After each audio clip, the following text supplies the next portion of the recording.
All facts. What's good? What's good, my peoples?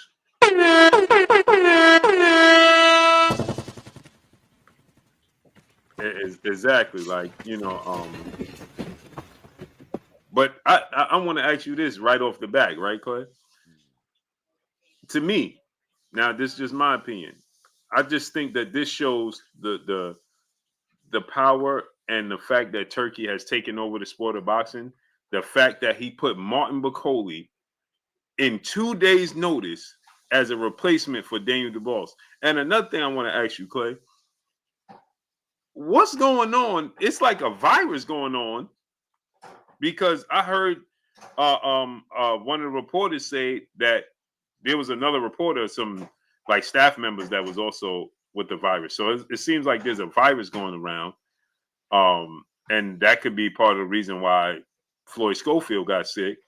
The diabolical part about what he said was that he said Shakur Stevenson did it instead of just saying that he got a stomach virus.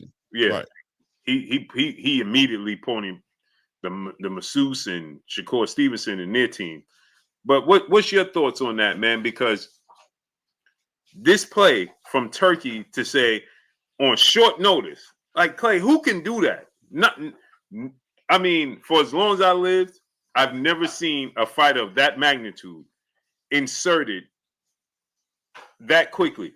And not only that, Clay, don't know if you heard this, but I've heard people told me that they was looking for big names to replace Floyd Schofield for Shakur, and Shakur was like, no problem, no problem, no problem. And those fighters was like, nah, it's too short notice for Shakur Stevenson.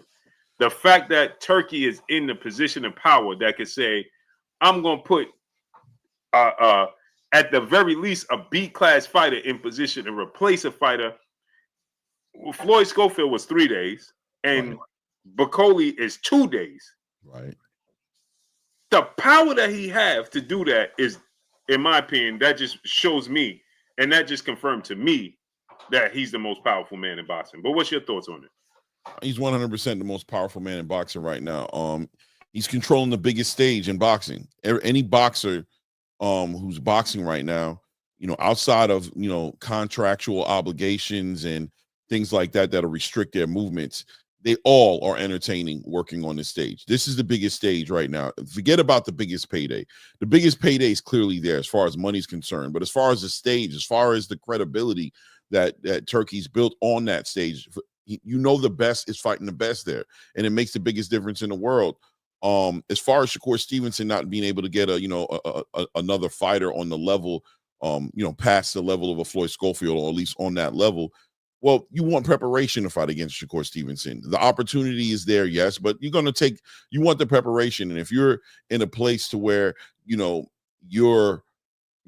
building a brand or a name for yourself, and you have a certain amount of momentum behind you, whatever have you, you're not going to allow that momentum to be taken from you by last minute replacement for Shakur Stevenson. You don't do a last minute replacement for Shakur Stevenson. You have to prepare for Shakur Stevenson, which is why you got to celebrate somebody like Joseph Parker, because him taking this fight with Martin Bakole, man, I mean, this is reminiscent of Sebastian Fundora and Tim Tszyu.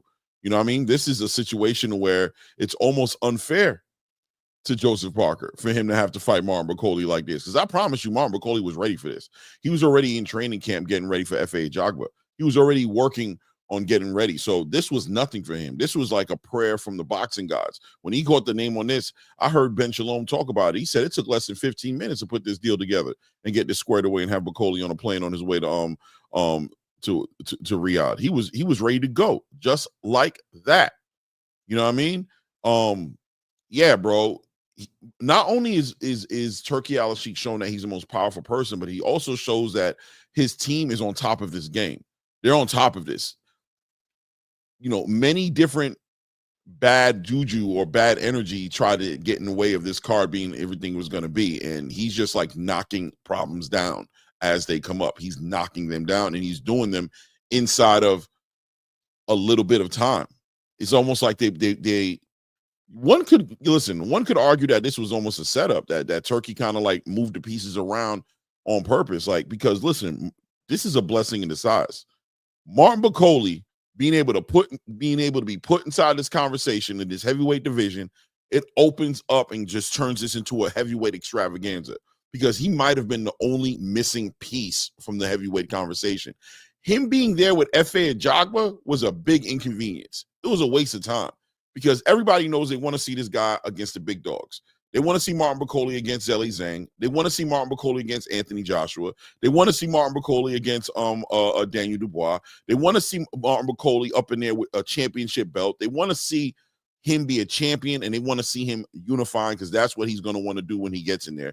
He's a duck fighter because of all the work he's done in sparring, like what Floyd Schofield tried to say his son was doing, right? Martin Bakole was actually doing that, right? He was in sparring, dropping people, putting hands on people, letting people know, yeah, we don't need to be fighting him for, they were literally trying to freeze him out. Turkey's sitting here opening up that division. He's got so much going on in the palm of his hand. And I'm telling you guys, and even with the Grand Prix that Martin, Suleiman put together with him, with this Grand Prix for the prospects, 128 fighters, 32 fighters in 3 divisions. He's doing it with the featherweight, the junior welterweight, the middleweight, and the heavyweight division. All prospects under 26 years old, less than 10 fights a piece. All of them getting paid, running through this tournament, bro. It's going to be crazy. He's opening. So that's answering the question for the people who were like, oh, yeah, that's cool. He's trying to take advantage of the fighters who got the following. He's trying to make only the big stars. But what's he going to do to help build boxing? There it is right there. 128 prospects every single year inside of a tournament, or every 2 to 3 years, however long this tournament goes on with prospects. He's building fighters now. He's hitting this on every single cylinder, bro. Right. Pac-Man said, this also shows Turkey needs to learn a bit more about the sport. No, it don't. He can't control people getting sick. Nah, bro. It shows you he's on his game. Right. It shows you just how much he knows, that he knows people want to see Bakole, and he knows Bakole's being ducked, and he inserted Martin Bakole in replacement of Daniel Dubois. Some may argue that's more dangerous. Like they were saying on the telecast. Who says a fight is more dangerous than an actual opponent on a 2-day notice? Yeah, bro. 2-day notice. And on top of that, I can't reveal the names. They asked me to keep it a secret. But they were looking for bigger names for Shakur Stevenson. Shakur Stevenson was willing to do it. But those names said no, they're not fighting Shakur Stevenson on short notice. Yeah. And they're right. They were smart. You know what I mean? They're right not to do it. They're right. Because at the end of the day, not only is it not preparing for Shakur Stevenson, but making the weight, the training camp. That's the difference between the heavyweight division. Heavyweight division, dudes ain't got to make weight. Bakole ain't got to cut down or nothing. He ain't got to make a certain weight. He's getting ready to fight F.A. Ajagba. As long as he's ready and he feels like he's ready, you can stick him right in there. The 135 pound weight class division is a division where so much is going on. You don't want to play yourself and be the last guy with 2 days. If it was 2 weeks notice, you know what I mean? 2 weeks, 2-3 weeks notice, even then it's kind of like, but you'll do it. But 2 days notice? Nah, bro. These dudes is walking around at 135 pounds. We know the division is full of a bunch of weight bullies, bro. The whole damn 135 pound weight class division is got fighters walking around at 160 plus pounds on any given Sunday. You know what I'm saying? 155, 160 pounds plus walking around on any given Sunday, bro. For them to have to cut weight and make 135 in 2-3 days, yeah, probably not. I'm very unlikely. You know what I mean? And anybody who's anywhere near weight blue is got a fight that they're preparing for. That's why they're at that weight. So now you're asking them to jump off of another card, mess up, and you know what I'm saying? All kinds of things are getting messed with. Yeah, bro. That's not going to be an easy thing to put together. It's not going to be an easy thing to put. That doesn't shock me. It doesn't shock me. Exactly. It doesn't. Big Herm, my brother in the super chat, he said Tank want to fight Devin after he signs a 3-fight deal. Yeah. Clown. Yeah, we're going to get to that. Yeah. He said, Big Herm said, Clay, if they all doing it, they're not bullies. Yeah, I mean, yeah, none of them are bullies, but I'm just saying, none of them are walking around like Floyd used to, right? Floyd was walking around any given Sunday, 155. 157, you know what I'm saying? So when it came time to make 147, he was, it was nothing for him. But a lot of these fighters, they're not as committed to the sport as they're supposed to be. They're not walking around Not ready at to all. go. Yeah. Tay Brown, peace of blessings, Queen. Salute to the 11520. Peace of blessings, Queen. Salute, Tay. Salute to the boxing plug, L Dub Boxing. He in the building. Drop the ball. Yo, what's good? What's good, family? Mag 7 Life. You should learn about what I just told you. Shakur didn't pick anybody. Shakur didn't pick anybody. He was open to fighting anybody. He didn't pick anybody. Yeah, legitimately, Turkey picked this guy exclusively because this guy beat Turkey's guy. Turkey's guy was Turki Alalshikh liked this guy, and then he Right. said, if we can't get the big names, the other three big names, right. that they was knocking on their door, then he said we wanted to do this fight. So Shakur didn't pick anybody, brother. Yeah. Why the Cuban didn't get picked? Because the Cuban didn't beat Mark Chamberlain. Mark Chamberlain is the piece that you're not understanding, Mag 7. You guys got to learn to accept the truth. If you want to accept the truth, I'll give you the truth. If you want to play it like, you know what I mean, something else, and that's on you. Drop some truth on him. Yeah, Mark Chamberlain was the lightweight coming out, and I've been talking about Mark Chamberlain, by the way. I've been told people about Mark Chamberlain being he was actually in line to fight Dennis Berinchyk. That's who was supposed to be fighting Dennis Berinchyk. Right. Josh Padley was supposed to be a tune-up, stay busy fight for him while they were figuring that out so he could fight Dennis Berinchyk. He got upset at the Daniel Dubois, Anthony Joshua card. So now Turkey's one of those dudes, bro, where he's like, bro, if you show me something, I'm gonna give you a shot. So he's like, you know what, bro, you beat my dude. I was gonna put Mark Chamberlain. He was gonna be my lightweight guy. You know what I mean? You know, he has a guy everywhere. Mark Chamberlain was gonna be his lightweight guy. You know what I'm saying? Like the way he likes Nick Ball, that's how he looks at Mark Chamberlain. But Mark Chamberlain lost that fight. So now he's like, you know what? I'm gonna put Josh Padley in there because Josh Padley has shown me, they might not know who he is, but he's shown me he can do it. And on top of that, this dude is thirsty for an opportunity. So he's going to cut the weight. He's going to do all those things. He has nothing to lose and everything to gain, not to mention a big paycheck that he's still a part-time electrician. Like this guy is literally still a part-time electrician. So that's why this guy gets put in there. He's not going to, you know, what do you want him to go do? Go find Edwin, go find Andy Cruz, go find what? Yeah, why? All these guys are stars in the making. All these guys have a trajectory and a game plan. I'm sure Eddie Hearn has a huge game plan for Andy Cruz. You know what I'm saying? I'm sure, you know, De Los Santos jumping through the hoops to put something together with De Los Santos to go through his promotional company, get him from the United States of America to Saudi Riyadh in time to put this together is way more complicated than grabbing Josh Padley, who's right there in the UK. What is it, like a 4-hour flight? 4 or 5 hour flight, 4.5-hour flight. You know what I'm saying? From the UK to Saudi, it only makes sense. It was going to be if it was, listen, we're lucky that Shakur even has a fight. He could legitimately not even be fighting because those weight classes, it's hard to find a fighter to be put in position because you got to cut weight. I'm telling you guys, all these guys is weight bullies. I think somebody, shout out to Roscoe, one of the people who come to my channel all the time. He says everybody who's not a heavyweight is a weight bully in boxing. Because they're all supposed to be in a weight above what they're fighting at. Like they all, you know what I mean, a bunch of big dudes trying to shrink down and have some kind of weight. They all cutting weight. All of them. They all doing it, bro. So yeah, 2-3 days. No, it's not gonna be easy to find a replacement. I was shocked they found somebody. I'll be honest with you. I didn't think they were gonna find somebody for Shakur. I'm gonna be real with you. I didn't think it was gonna happen. Salute to my brother Chris Legg. Salute to you, great brother. Chris Legg, man. Shouts out to drop the bombs for Chris Legg, man. He always showing love.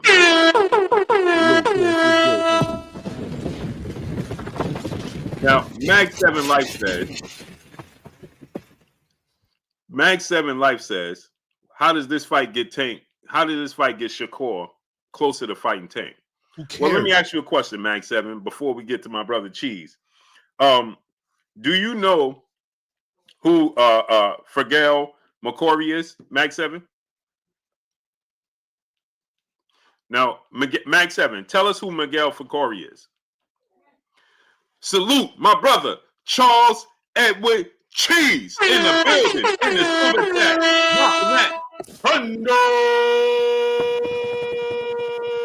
On it's in the super chat. He said, yo, salute, Cheese. He said, no, I don't know. Cool. The funny thing is, that's who Lamont Roach just beat to get a Tank fight. Drop the bombs on him, Clay.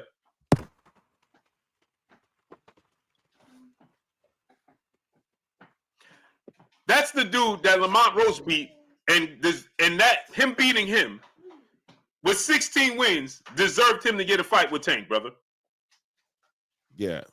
Nothing is getting anybody closer to Tank. Right. Tank is I don't want to say he's a lottery ticket because it's not even that would give him a bunch of respect for the money because it's not about the money. It's just that there's no strategy to get to Tank. Give me a successful strategy that somebody has used to get to Tank. No, Tank is either going to call you or he's not going to call you, bro. Nobody's sitting here making moves in their career trying to strategically put themselves next to Tank. Shakur's already next to Tank. Shakur is a WBC lightweight champion of the world. Shakur is who everybody is asking Tank to fight. He's next to Tank. There's nothing left for him to do to earn a Tank fight except for Tank to send the offer. You got to, every little move somebody makes, you guys are trying to put Tank in the conversation. You guys have to understand that these fighters are over the Tank nonsense.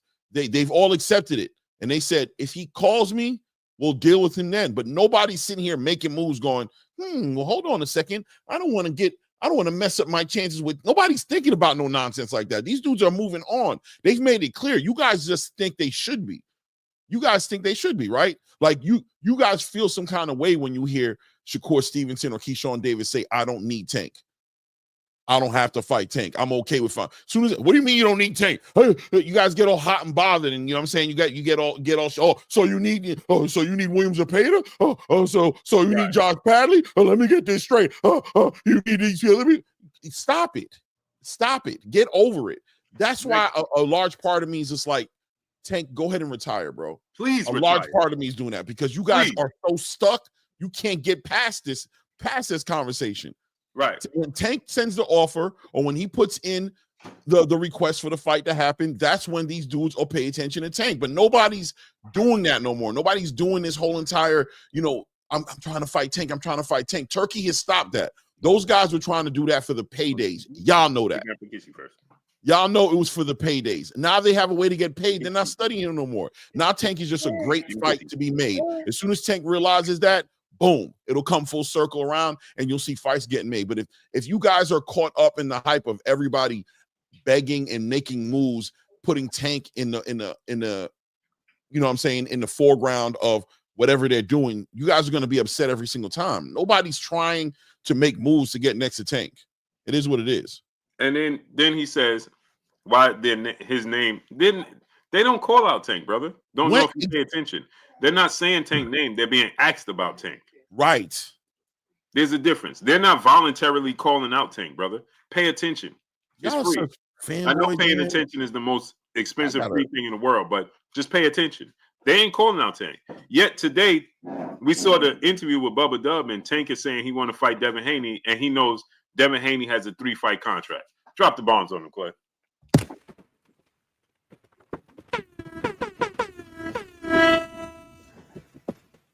He got a 3-fight deal that includes a fight coming up in May, a fight coming up in October, and then the winner gets Teofimo Lopez, Jerron Boots Ennis. So what are we talking about here? Cameron Fields, peace of bless, Queen. How you feeling today? I mean, yeah, bro. Like, yeah, man. Like I said, man, ain't nobody doing that. Shakur's doing the right thing, bro. Fight Josh Padley, bro. Have a great performance. Make sure you have a great performance. Don't sit there and make it look, you know what I mean, pedestrian. You know what I'm saying? Make it a real good performance.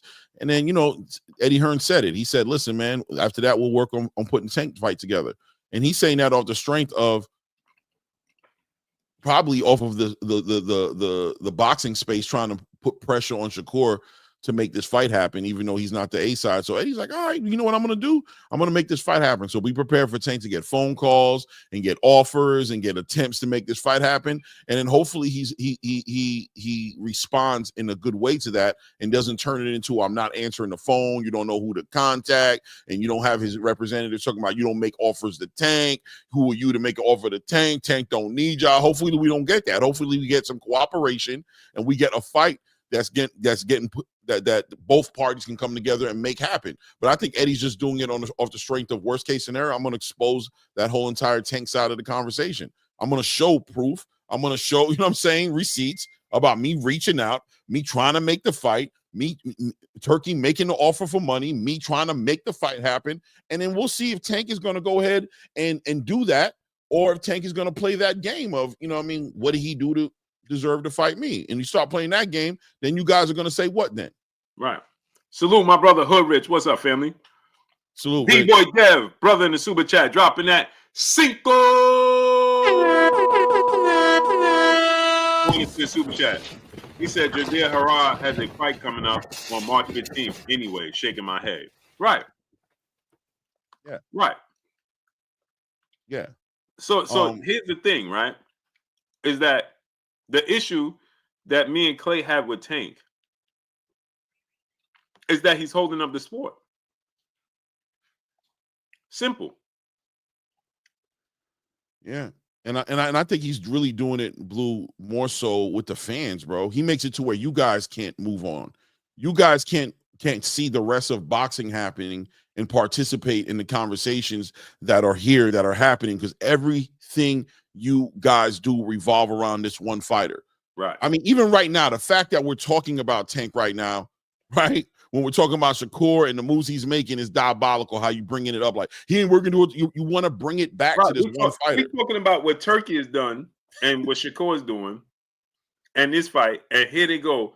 Yeah, because you see, if that was Tank, what? Yeah, bro. He chose Isaac Cruz on a three-week notice. Right. I mean, after Rolly, he chose Rolly for no reason.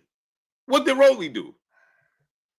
I mean, he was a mandatory. I guess that was an excuse for that one. But so was I mean, I'm not saying that that Schofield was a mandatory, but Schofield was a number one in the WBA rankings. Why he ain't put Schofield on for that fight instead of Lamont Roach? I know. What did Schofield do to earn the right to fight him? I hear you. Right? I mean, at least he's got a legitimate argument. Be like, dog, I'm number one in the WBA for your belt. I'm number one. Lamont. Right. What is I mean, shout out to Lamont, man. Good luck to Lamont, bro. I wish him the best. I want him to do great. I think he's a great 130-pound champion, but you know, everybody knows nobody was asking for him to fight no Tank, bro. Even his friends that were interviewing him was like, bro, ain't nobody ask you.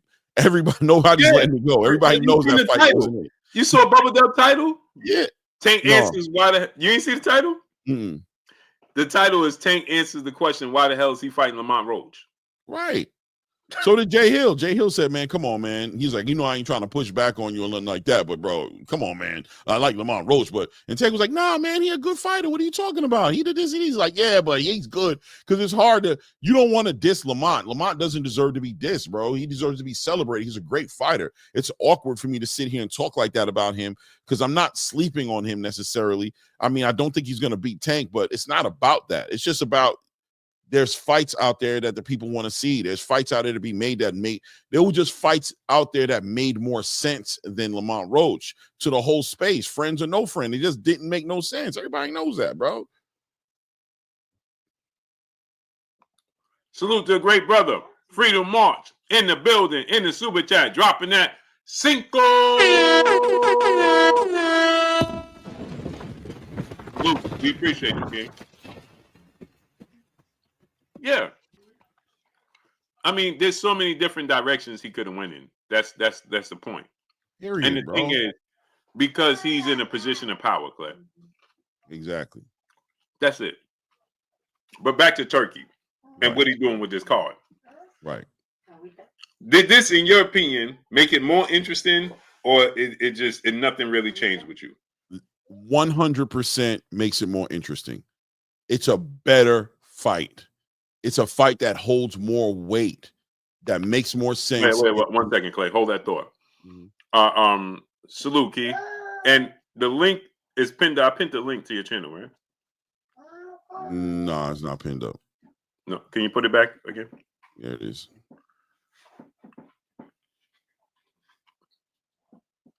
Take a second, great people. Click the link. Subscribe to my brother Claymore Rain channel. The link is right there, pinned up in the chat.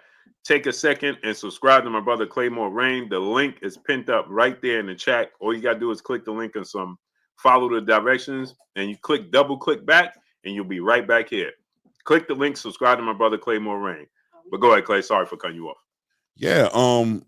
Yeah. What was I saying? I'm trying to remember what I was saying. I was talking about what? What was I talking about? We were saying, did it become more interesting? Oh, yes. It made it way more interesting because Martin Bakole is is part of the new blood. He's part of the Daniel Dubois era. Like we got a new wave of heavyweight fighters coming in there. You got Moses Atuma, who's getting fast tracked. You got Martin Bakole. You got Daniel Dubois, Ajit Kabayel.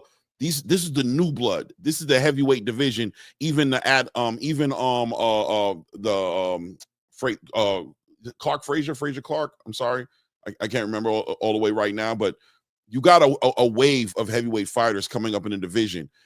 Sticking Martin Bakole into this fight gives the new wave an opportunity to get in, because if Joseph Parker beats him, then he beats him. But Joseph Parker, he's not the new wave. He's part of the Anthony Joshua. Even though I think he's only like 33 years old or 34 years old. I don't know how old he is. He's not that old, especially for a heavyweight. Fabio Wardley, thank you, L-Dub, thank you, brother. You know, this is the new wave. So the opportunity is there. The opportunity is there for the heavyweight division to really explode. Alexander Usyk's on his way out the door. I got to assume that he has like 1 or 2 more fights, 3 fights max before he's out of here. He's done everything he can do in the heavyweight division. Once he fights Daniel Dubois, if he wins that fight, I'm hearing him even entertaining fights like a Deontay Wilder or things that like boutique fights and the nostalgic, you know what I'm saying? Fights that he kind of wants to do just to do it, but he's not really trying to compete. Those belts are going to get sent around. Daniel Dubois is going to be a champion. You've got Ajit Kabayel and Zhilei Zhang fighting for an interim WBC title, so that's going to be there. And what's going to happen is you're going to look at a road to undisputed, and Turkey's trying to set that up with the heavyweight division. Martin Bakole being put up there in this conversation opens up the whole heavyweight division. It makes Ajit Kabayel and Zhilei Zhang, it makes that fight that much more interesting, because now the heavyweight division is going to be like moving in this event on Saturday. Like, I think the heavyweight division is going to steal the show on Saturday. Shout out to Virgil Ortiz and you know what I mean, and Israel Madrimov and all these other fights that are going to be great fights. But the heavyweight division is going to get some eyes on it. And you guys can't never forget, Turki Alalshikh has always primarily started with wanting to put the heavyweight division back on top of the game. And put Martin Bakole up in this conversation does exactly that. And we always know, as the heavyweight division goes, so goes the sport of boxing. That's how you carry the sport of boxing, man. When the heavyweights are at an all-time high, it carries the sport of boxing. It holds just a different type of weight. Period. 100%. Period. 100%, man. There's just so much happening right now. And then I see somebody in here bringing up David Benavidez is going to be out there. I've been talking about that. You know, I know I feel like it's been going under the radar, but I'm not letting it go on the radar. I keep bringing it up because I'm telling you, I'm interested in what that's going to end up looking like. I don't care. I want to see what's David Benavidez's business in Saudi Arabia, what that's going to turn into, what Turkey's going to offer him, what kind of deal that he can't pass up on he's going to offer him. And I know David Benavidez is a loyal guy. I don't expect him to say yes, and he's going to, you know, I think personally, David Benavidez, quite frankly, might be the fighter that finally bridges that relationship between the PBC and Turkey. Like, legitimately, PBC will have to be like, all right, bro, we're going to work with you with David Benavidez. Because if David Benavidez comes back and tell me, like, look, I love you guys. You guys have done so much for me. I don't want to walk away from you guys, but this guy's offering me crazy. I'm trying to bring y'all in.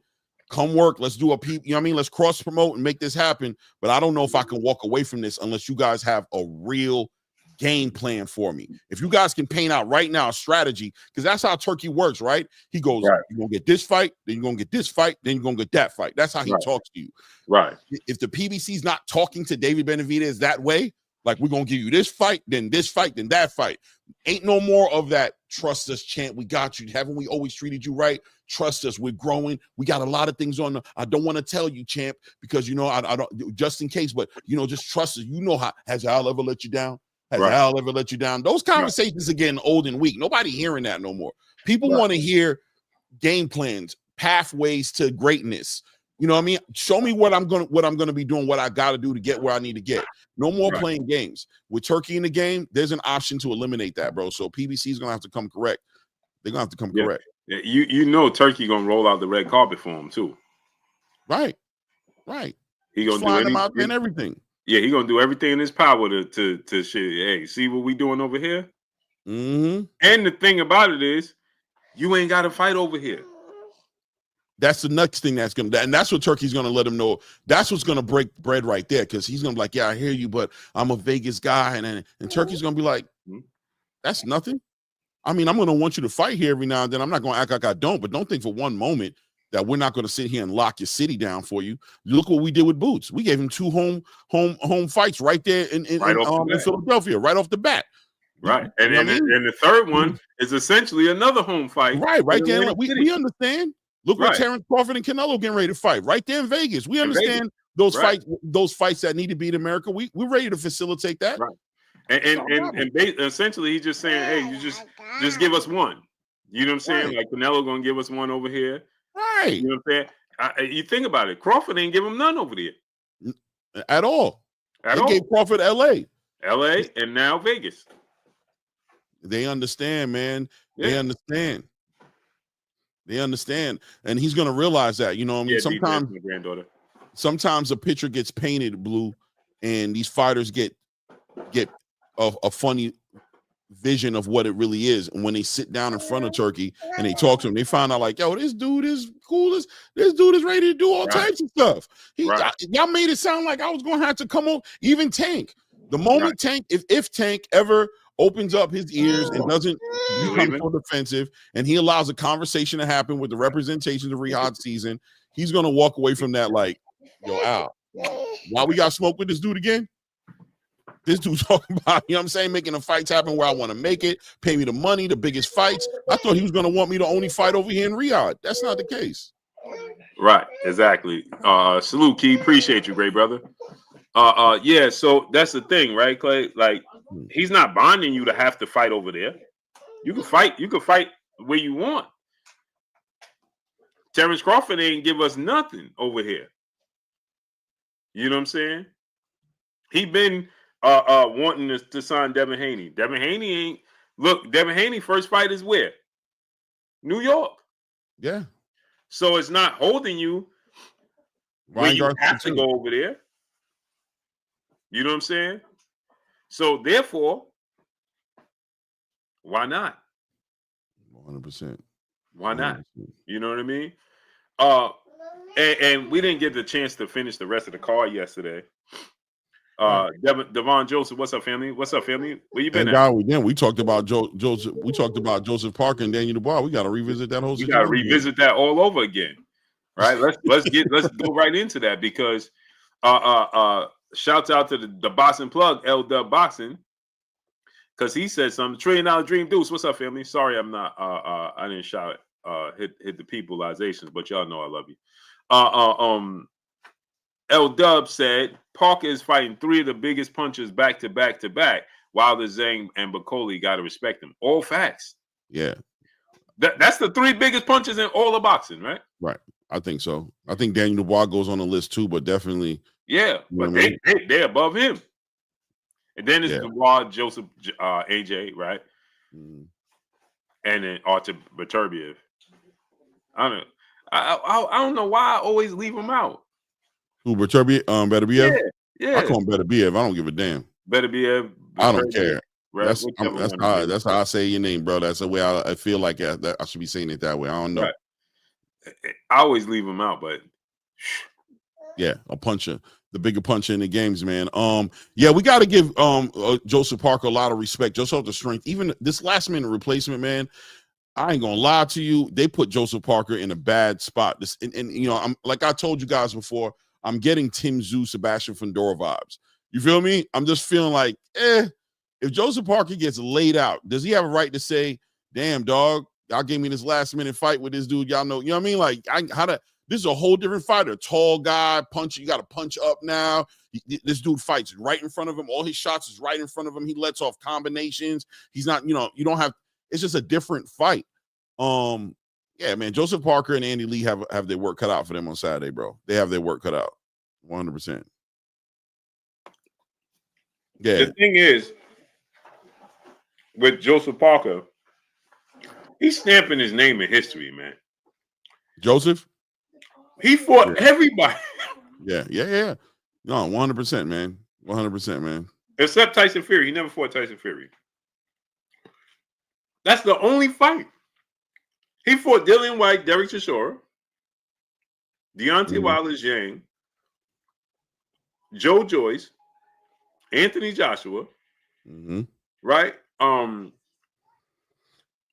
now he's gonna fight because he's literally fighting, and he was gonna fight the most.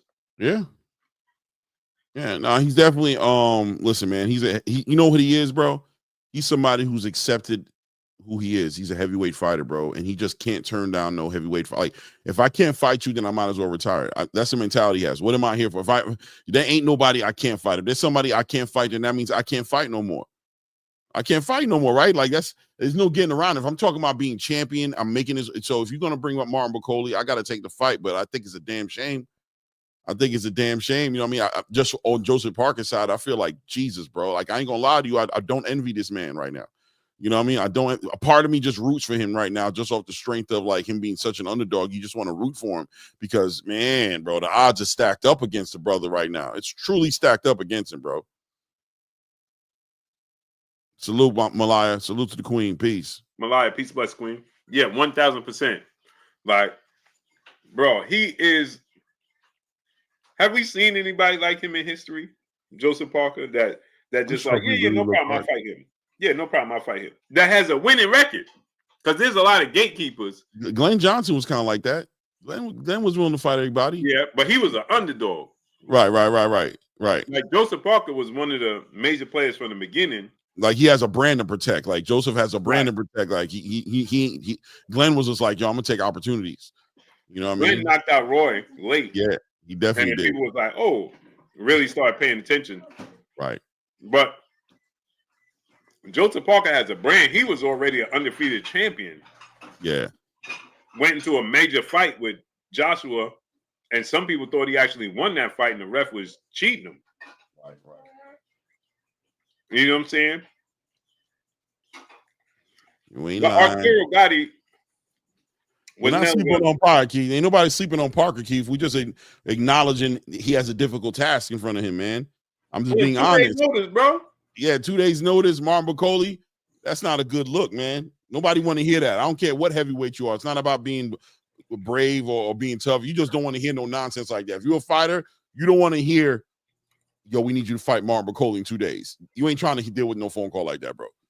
You ain't. That's and on top of it, yo, Clay, they did one of the, paying in full, no lens here. Yeah, Joe. We got you a replacement. Oh yeah, that's what's up. He's on the plane. He's on the plane right now. Who is it? Yeah, he's coming from Africa, Martin Bakole. He on his way now. We already agreed, bro. I mean, damn. I think you saw them kind of catch the news right there on the stage, like towards the end. If you pay attention, they had like a little scuffle, a little like kind of like a where Joseph Parker was having a little, I'm confused. What are you talking about? What? Huh? Say that again? How? Why? Him? Nobody else? Like, just that conversation was just happening, and Frank Warren was sitting there giving him that, hey man, don't make no scene up here, man. It is what it is, man. You either gonna take that or you're not gonna fight, bro. It is what it is, man. It's either gonna be Martin Bakole. You want us to take you off the card? You want to lose the bag? You want to lose the bag right now? Just tell us. We'll go let him know right now. You ain't doing it. You know what I'm saying? But don't sit here and make no scene up here. It is who it is. Turkey got Martin Bakole, man. He on his way, man. He on his way, man. He on his way, man. And I mean, kind of put him in a bad position. And Clay, he wanted so bad, he ain't coach. Listen, bro. Yo, listen, it's first class for it's first class with Bakole either way. Bakole, like, listen, bro, I've already embraced the underdog position. I've already embraced the struggle, bro. I'd have came up here in the back of a bus if I had to, bro. If the bus got here, that's what I would have took, bro. I'm not missing no opportunities. I'm not turning down no fades, period. Bro got a whole fight May 2nd, and he like, yeah, no, I'm coming. I'm on my way. Done. Ben Shalom said 15 minutes. 15 minutes. 15 minutes. Done. Conversation. Here's the offer. We'll take it. Sign it. Had Martin Bakole on the next thing burning about out of the Congo, bro. Let's go. The next thing. You know what that says, right, Clay? That says that he ain't even look over the contract. He just said, yeah. Y'all handle the rest. I don't care what the pay is. I don't care what. I'm on my way. I'm coming to clip that New Zealander, bro. I'm coming to clip him and I'm in the mix. I want to put the rest of the heavyweight division on notice right now, because when I'm done with him, no more excuses. Ain't no damn a F.A. Jogba. Salute to him. Much respect to my African brother, but yeah, good luck to you. And I'm gonna go back to New York and clip him after. Right, and I could do that too. I could do that too. Depending on how this fight goes, I could definitely go and do that as well. Yo, Bakole is not turning down no smoke. Clay, he literally could be fighter of the year after this. Bakole? Mm-hmm. Yeah, he's definitely the standout in the heavyweight division right now. If on 2 days' notice he fight and beat Joseph Parker, he goes back, and what's this? We're going in March, right? Just say it's almost March. April, May. In 2 months, he goes and beats F.A. Mm-hmm. And we know 9 times out of 10 is going to be a brutal knockout, right? Right. He goes and beats F.A. Mm-hmm. And now he like, what's up? Somebody got to answer this bell.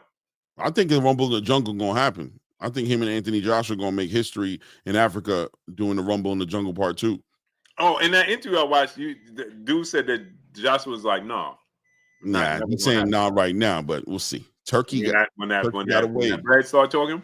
Listen, Turkey got away talking that talk, man. He got that talk. He be talking, man. You see what Keyshawn and Shakur said yesterday? Nah, I ain't going for that. I don't believe that. I think he's trolling 100%, bro. I think he's trolling, but I think in the back of his subconscious, they like, if Turkey, matter of fact, Turkey come up with that bag. Well, Turkey say 50 million. Listen, that's what Keyshawn is saying is the money's going to be after that's cap. If Turkey said, "Hey, bro, I got 20 million guaranteed for both of y'all," oh, they taking that. They might. I got into it with Ray Davis about that yesterday. Ray Davis was like, "Yo, man," I'm like, "Nah, bro.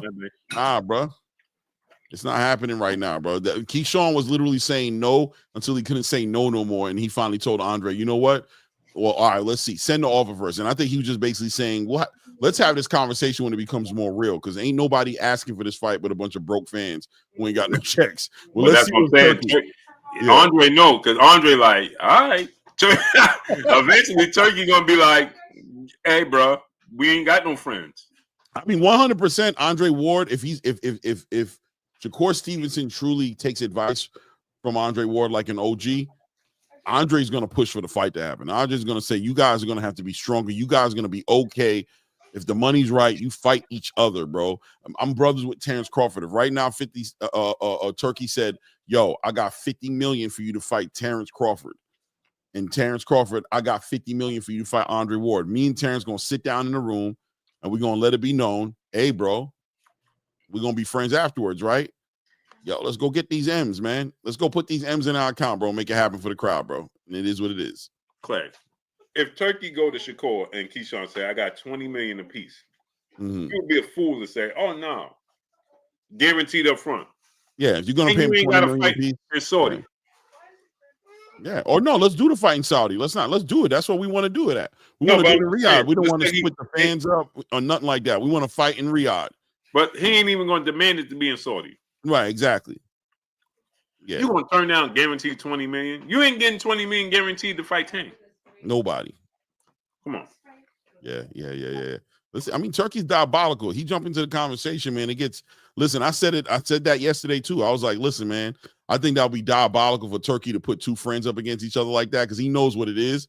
So I'm going to say like this. If Turkey step in the room, right, it's like if Turkey step in the room with like you and your brother and say, listen, I want you guys to fight each other. And you like, yo, we brothers, we don't fight each other. And then he answers back with, I'll give you 30 million apiece.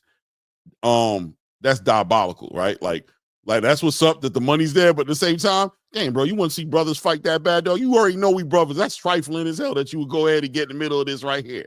We don't want to fight each other, but damn, if you're going to say 30 million, all right, bro, it is what it is, bro. We about to be fighting each other. You a sicko.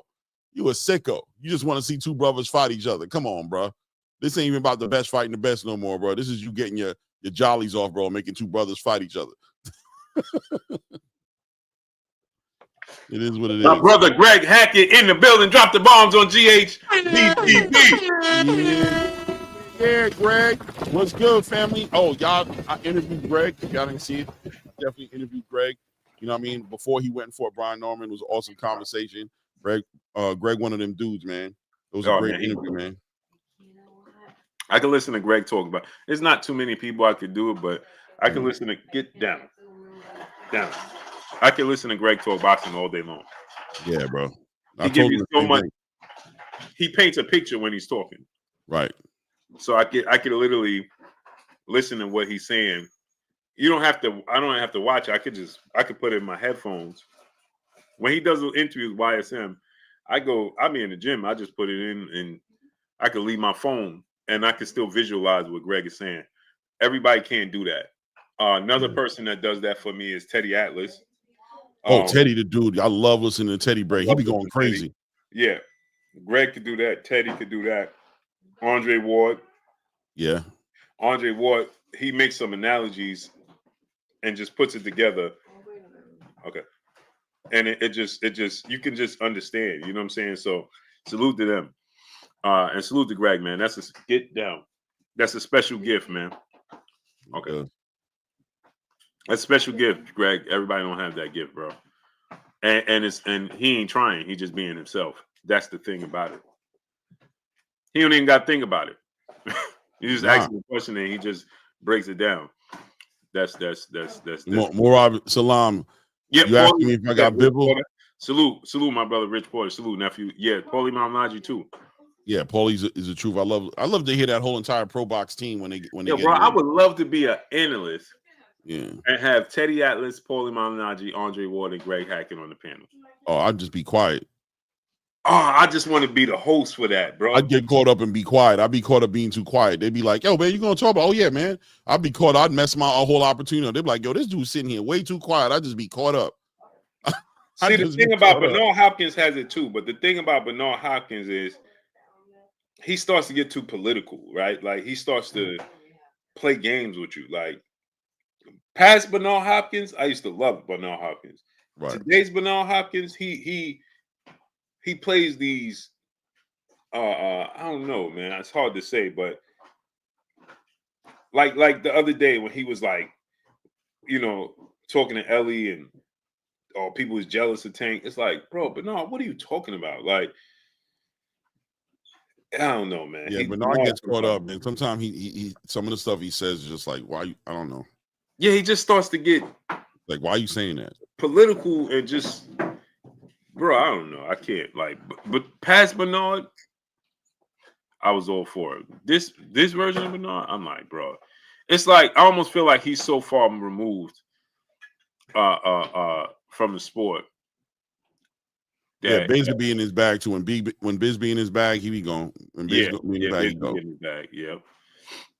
But I look at Biz like myself, right? Mm. Like we could throw analogies, go back in the past, give you examples, almost like we counter punches, right? Right. But and yourself, right? Mm. But what they do is like Kurt, right? You know what I'm saying? Right. Like Greg is like Kurt. You know what I'm saying? Like, and I don't have no problem saying it, bro. They're just a level above me with where they can go with this boxing knowledge. You know what I'm saying? Like when Greg breaks down fights, some things he say, all right, damn, let me go back and look at this. You know what I'm saying? Just like Greg will go so deep. It's not that we don't know it. It's just that when Greg puts it in there with the boxing talk, right on the spot, like just like this. You know what I'm saying? If I'm giving you a breakdown of a fight, I'll get in that bag. If I'm giving you a breakdown of, you know what I'm saying, I'll get in lanes, in pieces. Mm-hmm. Greg will give you that in one setting.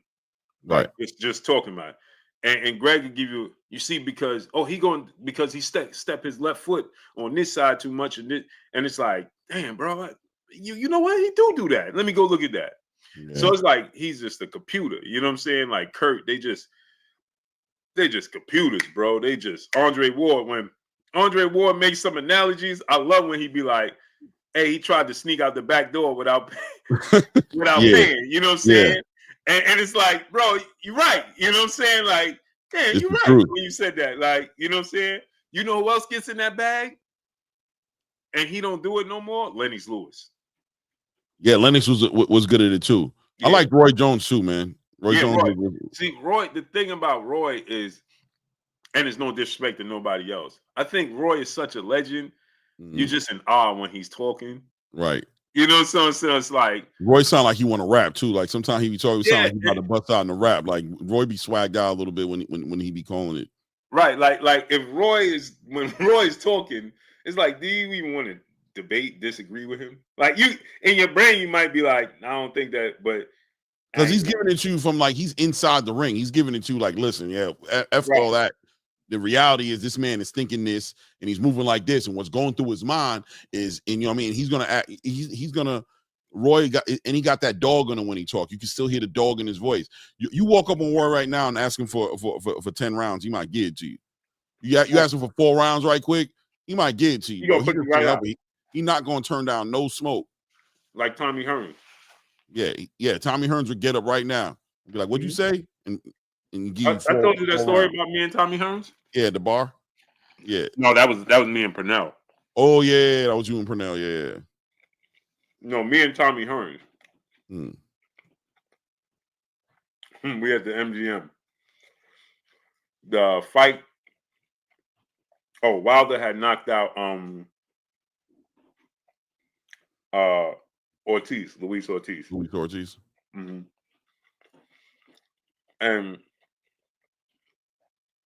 me, Tommy, and a couple of friends, we walk into the back. And we going through the metal detector to go back to the back. Mm. In the private entrance. And Clay, I kind of like I wasn't sizing him up to fight, but I was sizing him up just in like, oh man, he is like, I know him, he knows me, but when we was walking, I'm like, I'm sizing him up from a TV standpoint, watching him fight. You know what I mean? Right. I'm like, damn, his arms is hella long. You know what I'm saying? Like, but it got kind of like tight when we was walking. He's going through the door. I'm trying to go through the door. At the same time, I wasn't paying attention. I was just going to let him go. But I was looking at him, you know.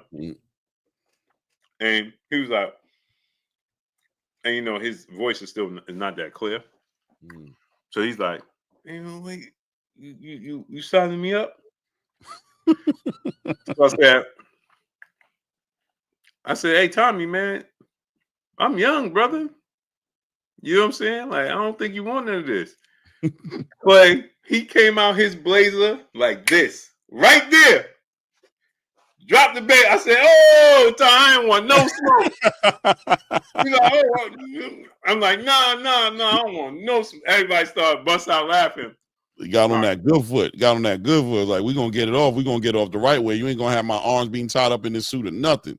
I don't want no smoke, Tommy. None.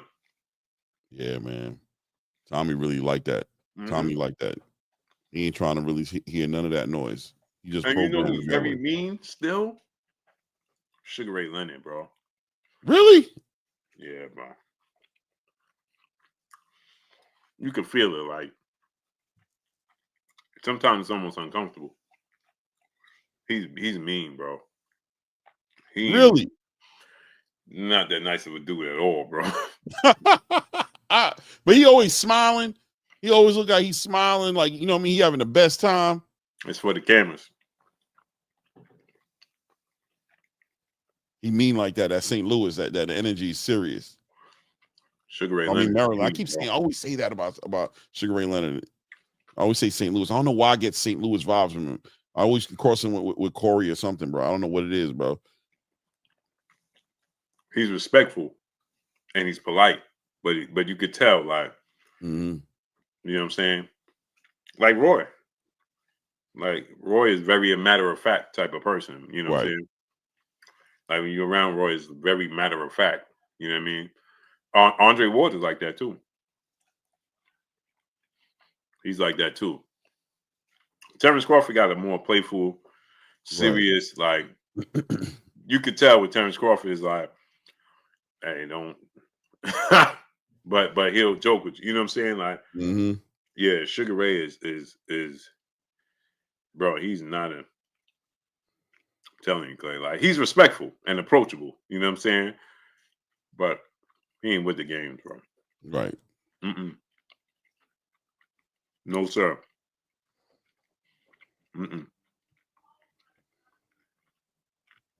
Salute my brother Robert Chandler in the building, in the super chat, dropping that half a dub.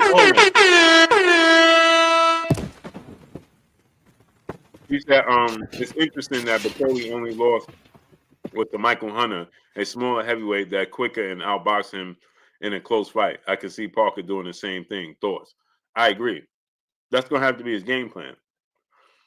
But the difference between exactly Hood Rich, and Hood Rich is from down there. Yeah. That Sugar Ray Leonard be on some, I'm telling you, bro,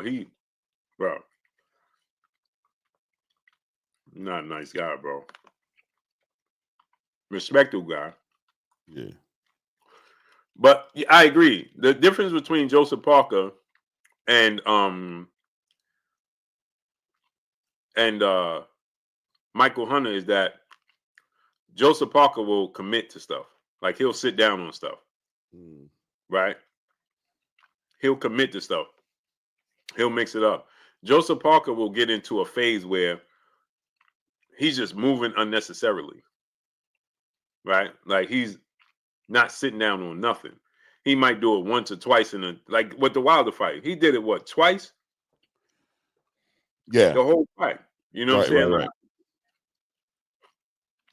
he'll get in a rhythm where he's not sitting down and trying to hurt you.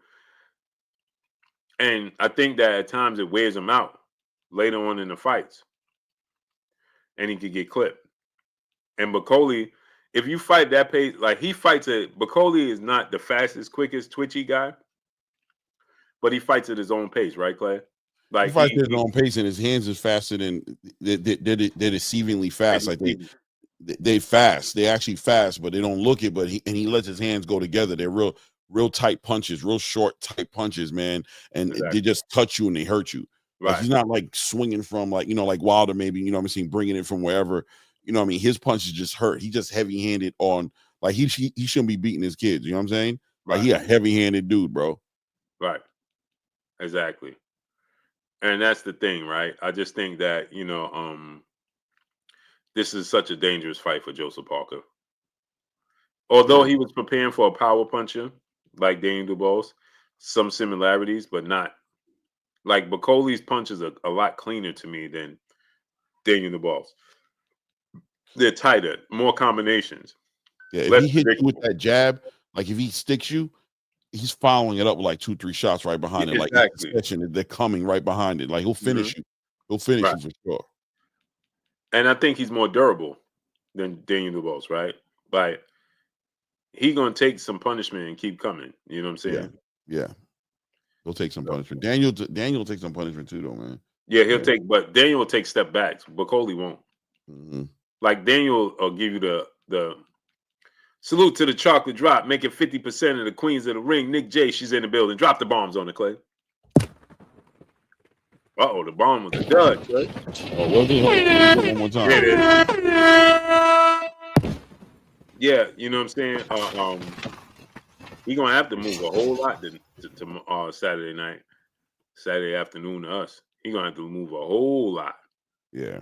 A whole lot. I think he's going to. Huh? I think he's going to, though. I think it's gonna be a competitive fight, but I do have Bakole winning. Yeah. I think it's gonna be competitive too. I just think in the late rounds, Bakole's pressure and consistency is gonna be too much. Salute to Warrior Class the Third, brother in the super chat, dropping that dub on us in the super chat. Salute Blue and Claymore. Should Floyd Schofield Jr. move away from his father like Roy Jones? Floyd 7, Shakur called Floyd 7. Yeah, I don't know what Floyd 7 supposed to be. Yeah, Shakur 47. Shakur called Floyd Jr.'s bluff. Oh, he meant senior, and he fell for the cheese on the trap, and Bakole might be the next Ali. Oh, Martin Bakole might be the next Ali Boombaye. Yeah. We're gonna see. Yeah, Bakole gonna get a chance to show and prove, man. He's gonna get a chance. and I think that me and Clay both agree that I think that he needs to move away from his dad. Yeah, bro. That situation is toxic to the max. Senior To the is max. to the max. To the Senior is max. diabolical, bro. I think I seen Cheese ask if Bakole was training. Yeah, Cheese, he was training, get ready for FA Jogba. Yeah, he was. They said that he was already in camp. Yeah. He was already in camp, Cheese. And he was preparing for the FA Jabba fight, but they said that he was also preparing for, you know, for to be a late replacement. So I guess he might have had an idea that if something fell through, I'm pretty sure he didn't believe it was going to happen. Mm-hmm. But then he just have the mindset, stay ready, so you ain't got to get ready, and he stayed ready, and this is the opportunity of a lifetime for him, man. Yeah, I mean, something, Blue, is like when you're hungry like he is, coming from where he comes from, and understanding that all his opportunities are outside of Africa, anytime he gets a phone call, it's to leave. You know what I mean? He's a road warrior, Right. so he's gonna stay ready. He's gonna stay ready, exactly. Especially when there's a big heavyweight fight happening, I can see him just being prepared. Like, yo, there's a big heavyweight fight happening. Things happen. I'm gonna be ready, bro. Right. Salute to plug me in the super chat, dropping that Cinco. Going into the super chat. That's a tough fight for Joseph Parker when he arguably lost against Zhang. I definitely got Bakole stopping him. I agree. Yeah, because he got dropped by Zhang twice. Like 2 times. Yeah, he got dropped in the 3rd round. He got dropped in the 8th round. And Zhang is way slower than Bakole. Listen, bro. I think Bakole gonna bounce that dude's head off the canvas when it's all said and done. I think he's gonna look good in the first half. In the first 3 to 5 rounds, he's gonna be like moving around. But I think eventually Bakole gonna catch him, clip him. And you know what the bad part about it is, Clay? If he get brutally knocked out, this might be the last of Joseph Parker's career. Oh yeah, this is his last run right here. He gets stopped. It's his last run. He's part of the old school, bro. He's part of that the old class. He's not that old as the rest of them, but he's definitely there with him. Yeah, he's definitely part of the old guard. Yeah. The Fury, Wilder, Joshua, yeah. Robert Chandler, my brother in the super chat, much love. Do you believe Oscar forced the apology from Schofield? No, I don't think that Oscar did. I think that the handlers did. I think that people reached out from Snack and Victor Conte and Shakur's team, and I think that he's on this apology tour, and he's like, hey man, don't blame Snack. They ain't had nothing to do with it. That tells me right there. Right. You know what I'm saying? That he's trying to rewrite history. No, you put that out there. You put that energy out there. The first thing you did was take the social media and tell the world that Shakur did it. And they rubbed some cream on it. Bro, that's serious. Michael Brown, what's up? 33, Nick J. Yeah. Bakole's 33, Queen. But he's still like a young 33. Like he's just getting his second win. Like he's it's like the Eastern European fighters, 33s. So Kai and K, what's up? You know what I'm saying? So I believe that, they're like, yo, bro. You know what I'm saying? They're reaching out and they're like, bro, that y'all don't understand. I had to tell somebody today who was in my inbox, and they was like, salute to the brother. And I was explaining, he was like, yeah, but he really sick, so on and so forth. The point is not if he was really sick or not. The point is that this dude chose to immediately place that type of blame on the doorstep of Shakur Stevenson, Victor Conte, and the massage therapist that wasn't even there. That is, people, let me explain this to you. If you have not been in the system or been around people that have been in the system, okay, that is attempt on his life. Do you understand how serious that is? Facts. That is an attempt on his life, people. This dude said that Shakur Victor Conte made an attempt on his son's life. Yeah. All and like I told the brother in the inbox, all because he couldn't accept the fact that he knew he put his son in a bad position, and he knew that people was gonna say, "Hey, y'all ducked." Right. Y'all ducked. And instead of him just accepting the consequences for every action is a reaction, he could have just said, "Hey, my son got sick." But he knew the public wasn't going to accept that because all the things he'd been saying in the public, not his son, the things he'd been saying in the public. And he knew that once the word got out that he was sick and the fight was canceled, a couple of days before the fight, people was not going to forgive him because of all the talking he did. So in order to lessen the blow, he tried to make the most ridiculous claims and outlandish claims on other people to cover his own tracks. And to say that Victor Conte, what's the word I'm looking, conformed or conspired together to come up with a master plan to poison him, bro. Right. It was bad. That's bad. He got emotional and he just went into a, and I always say, whenever you see people do stuff like that, it's not about what they do, it's about what they're willing to do. And that's what makes him dangerous, right? It's like, all right, he did that, but he's willing to do that is the bigger problem. Because that didn't even, those dots didn't even connect, didn't even make no sense. It just shows that he was caught up in a whirlwind of just making up nonsense and saying stuff from the moment, even with the drugs in the car, to the children, to the traffic children, to the police, the passport thing was diabolical. Yeah. Crazy. Needs to get away from him, bro. Yeah, bro. And he looks scared of him. I ain't gonna lie. It looks like, I'm be real with you. It looked like a senior used to beat Junior up, bro. Junior looks fearful of him. Like he has a fear of him. Yeah, it's a bad look for his son's brand. Mm-hmm. It looks you like carrying all your negativity into your son's positive life. Yeah, bro. It's the truth, man. It don't look right. Even when you see like Abdullah Mason speaking, you don't see his father popping up. Abdullah Mason younger, you know what I'm saying? Like, I'm talking about young father, Emiliano Vargas. You don't see Fernando popping up. They let him speak. You know what I'm saying? Like, he don't let that kid. And then when he's so sometimes they be in a picture together and you just see Senior staring at him. It'd be weird. Like, he be talking and Senior be like staring. Oh, bro. It's weird. It's cringe, bro. You need to get away from him, bro. You a whole father. You got a whole kid, bro. You need to have your own place. You don't even need to be living with your dad, bro. That don't even look right. Don't even look right. Not at all.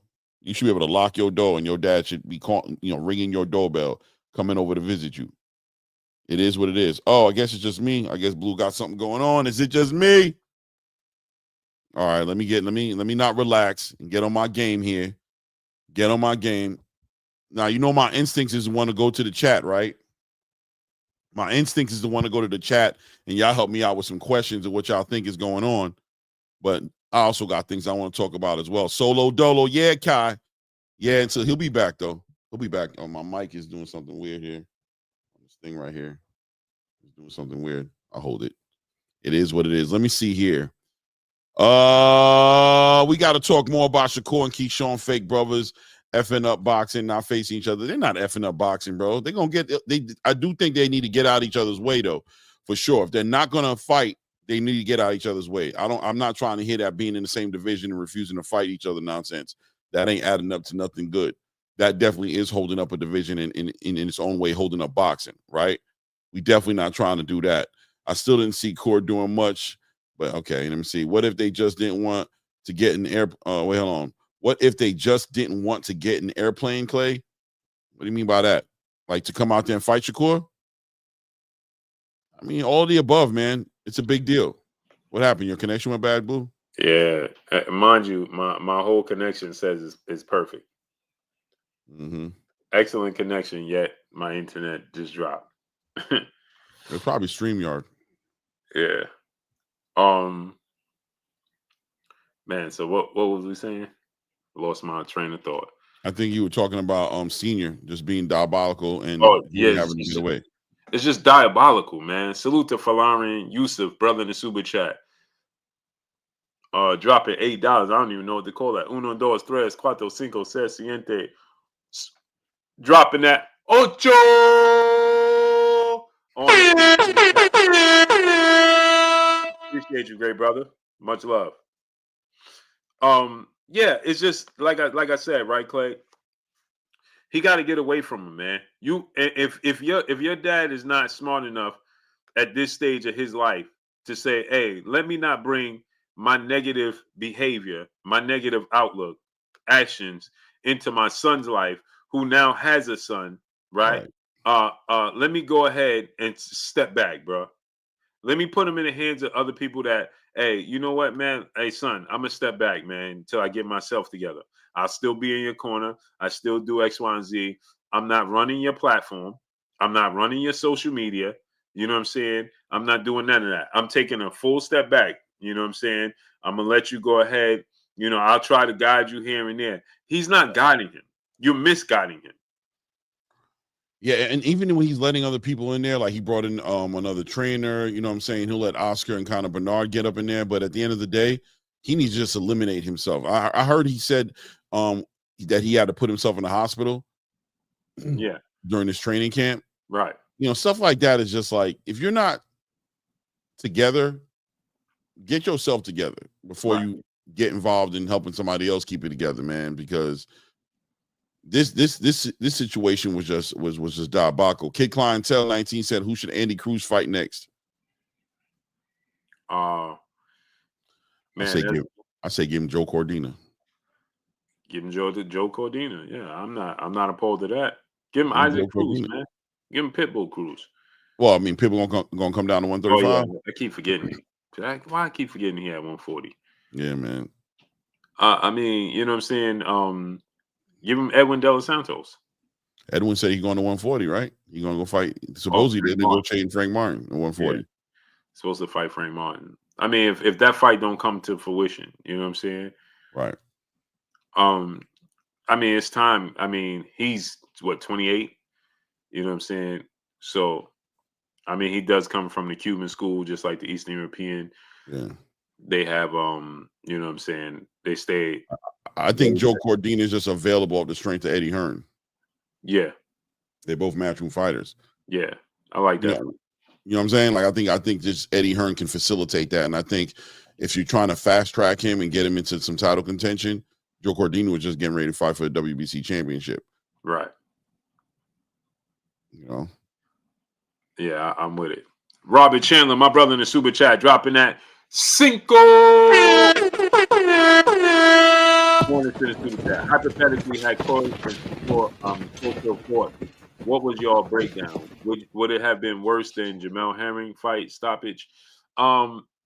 I don't think so, because I think that Floyd Schofield is younger, more vibrant, and more durable, and I think that his resistance to being stopped, unless he just ran into something he didn't see, I just think that that wouldn't be worse than Jamel Herring.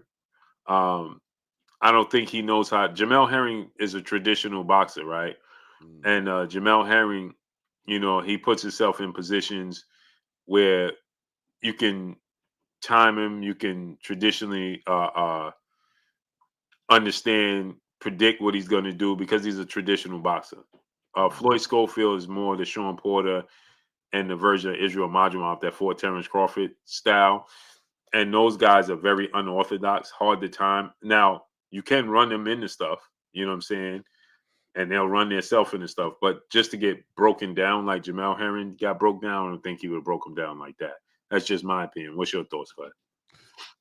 Yeah, I think there was a good chance we were going to see Schofield get the brakes beat off him. I ain't gonna lie to you. Maybe even stopped. I don't know. I'm not going to go that far and say stop, but I think it was possible for him to stop him. But I just think at the end of the day, the timing and Shakur was going to have the ability to make Schofield pay for everything. He was going to let nothing slide. He's got the instincts and he's got the reflexes to where he was just going to constantly be touching him up. I wasn't going to be shocked at all if this wasn't going to be a real like bludgeoning. 8-ounce gloves is different than 16-ounce gloves inside of a gym with headgear on, which is what Schofield looks like. He kind of is available to be hit. You know what I mean? And I think the more desperate he got, the more Shakur was going to beat on him. I think there was a good chance it was going to be a complete ass whooping. I ain't going to lie. Like Jamel, maybe even worse than Jamel, bro. Maybe even worse than Jamel, bro, because Jamel was still in there fundamentally sound, just getting beat to the punch. I think the more he gets beat, the more he's going to take chances and the more beating he's going to take. That's how Schofield looks like. That's what the vibe he gives me of. Like the more he gets punched on, the more he's going to take risk. You know what I mean? I don't see Schofield ever turning like over defensive, like just getting real defensive and just getting caught up against the ropes. No, he's going to react by becoming offensive. And I think that's going to be a bad thing against somebody like Shakur, who can get in between those punches and he just understands that sweet science. I think he's just going to be tagging him. I think that scar tissue is going to open up around those eyes. You're going to see the leaking happening. And I think he's going to see the brakes get beat off that dude. I ain't going to lie, man. So my thing is, right, what it is that I think his aggression would slow down Shakur's aggression. So I'm factoring Shakur's output and testing his hands. You know what I'm saying? I think Shakur was going to be more patient and cautious. Pluck him apart for sure, right? Win for sure, right? And win clean. But I think he would have been like, take a step back. You know what I'm saying? Like just patient. With Jamel Henry, he was full brakes. No full gas, no brakes. He was coming forward the entire fight with Jamel Henry. I don't think he was going to do that with Floyd Schofield. No, he wasn't going to do that with Floyd. No, he wasn't going to do that. Right. He wasn't going to do that. I think he was going to be more of a counter puncher and let the fight unfold for him. You know what I mean? And I think that at some points in time when Floyd started to feel the difference in the levels, he wouldn't be as aggressive. So it kind of slows the fight down. You know what I'm saying? And that's why I said that I don't think that it would have looked like that. But just a chance you could have been right. Listen, Shakur wanted to make an example of him. He was going to beat I don't know. I just seen it in his eyes. I seen it in Shakur's eyes, man. Like he wanted to beat the brakes off that dude. And it was going to look like that for like 2 or 3 rounds, maybe 4 rounds. You know what I mean? For 5, maybe. It'll look like that. But as soon as he gets that rhythm, he starts touching him, he was going to start piecing that boy up. And I'm telling you, it was going to be bad because the power ain't there. I don't think of Shakur as a power puncher, so he wasn't going to lay him out. He was just going to go round after round. It was just going to be bing, bing, bing, like every round just getting beast up. I'm telling you, the eye was going to open up. Stuff was just going to start happening just off the strength of, bro, it's still 8-ounce gloves, and this man, you know what I mean, he's still punching you in the face, bro. This clean shots catching you, and the more he did it, the more Floyd was going to commit to the offense, because that's how he responds to the pressure, is by jumping in it. I think he's going to beat. I think he's just going to piece him all up. I could definitely see that as well. Definitely see that. Miss Rain is in the building. Drop the bombs on it, Clay. Wifey here.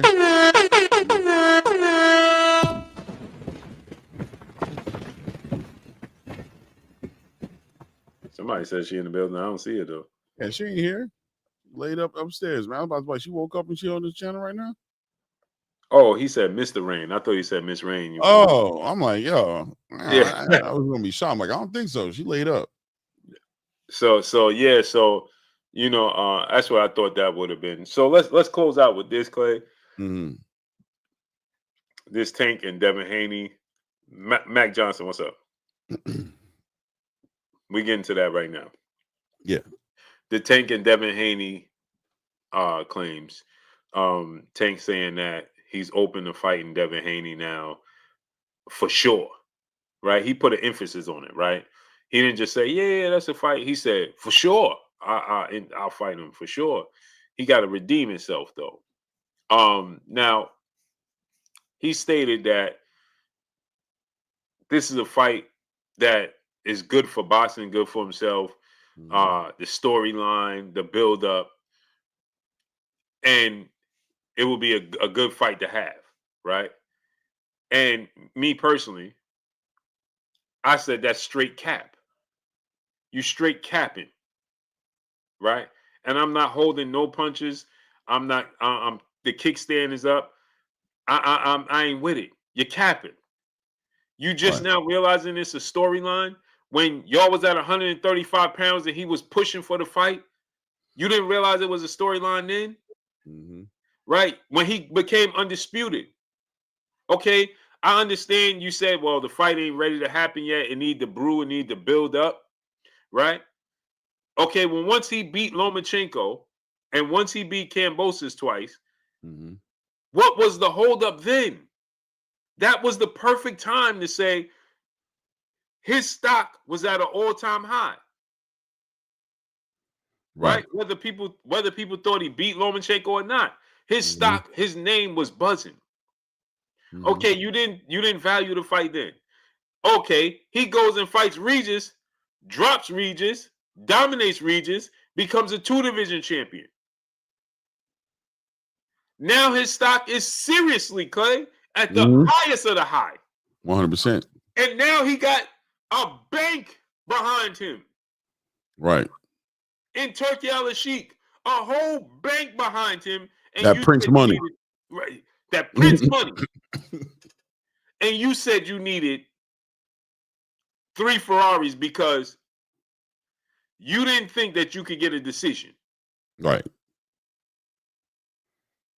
Yeah, opening old wounds, right? And now, Clay, here's the thing. That would have been Turki's first fight with Devin, right? Right. Now, Devin is 3 fights and for sure signed with Turki. Right. So let's say now let's look at the hypocrisy.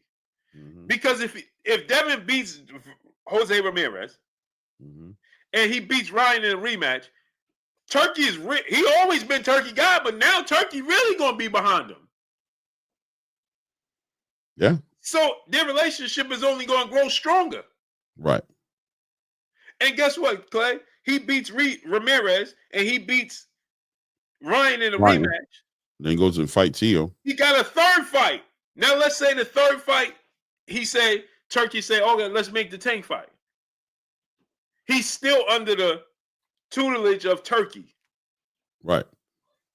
And his stock, now he's really Turki's guy. Right. And now you're going to suddenly, and then on top of that, Clay, the contradictions. That means it will go into 2026. Yeah, bro. So you're not retiring no more. So now you're not retiring no more. Because if Devin fights, well, he beats Jose Ramirez, he fights Ryan in October, he ain't fighting Tank in December. So that means they ain't gonna fight, Clay, until at least